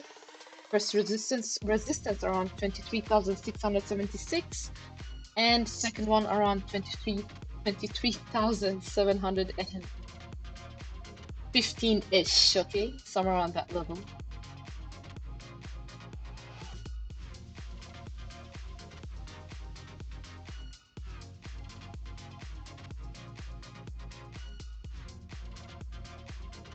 Let's see how this goes.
Friends, lovely people, support is still around these levels, okay?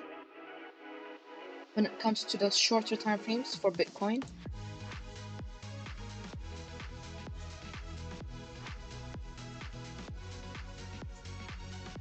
On the hourly at least, and then on the daily, any close below this level, any daily candle close below 23,380-ish, could take us to the lows of 23,000, okay? Just leaving you with that. I gotta wrap it up. I got some important things to do tomorrow. Been live almost 4 hours. That's something, okay? Thank you for tuning in. Like, much love to all of you. I'm glad you find your way, to the channel and so on and so forth.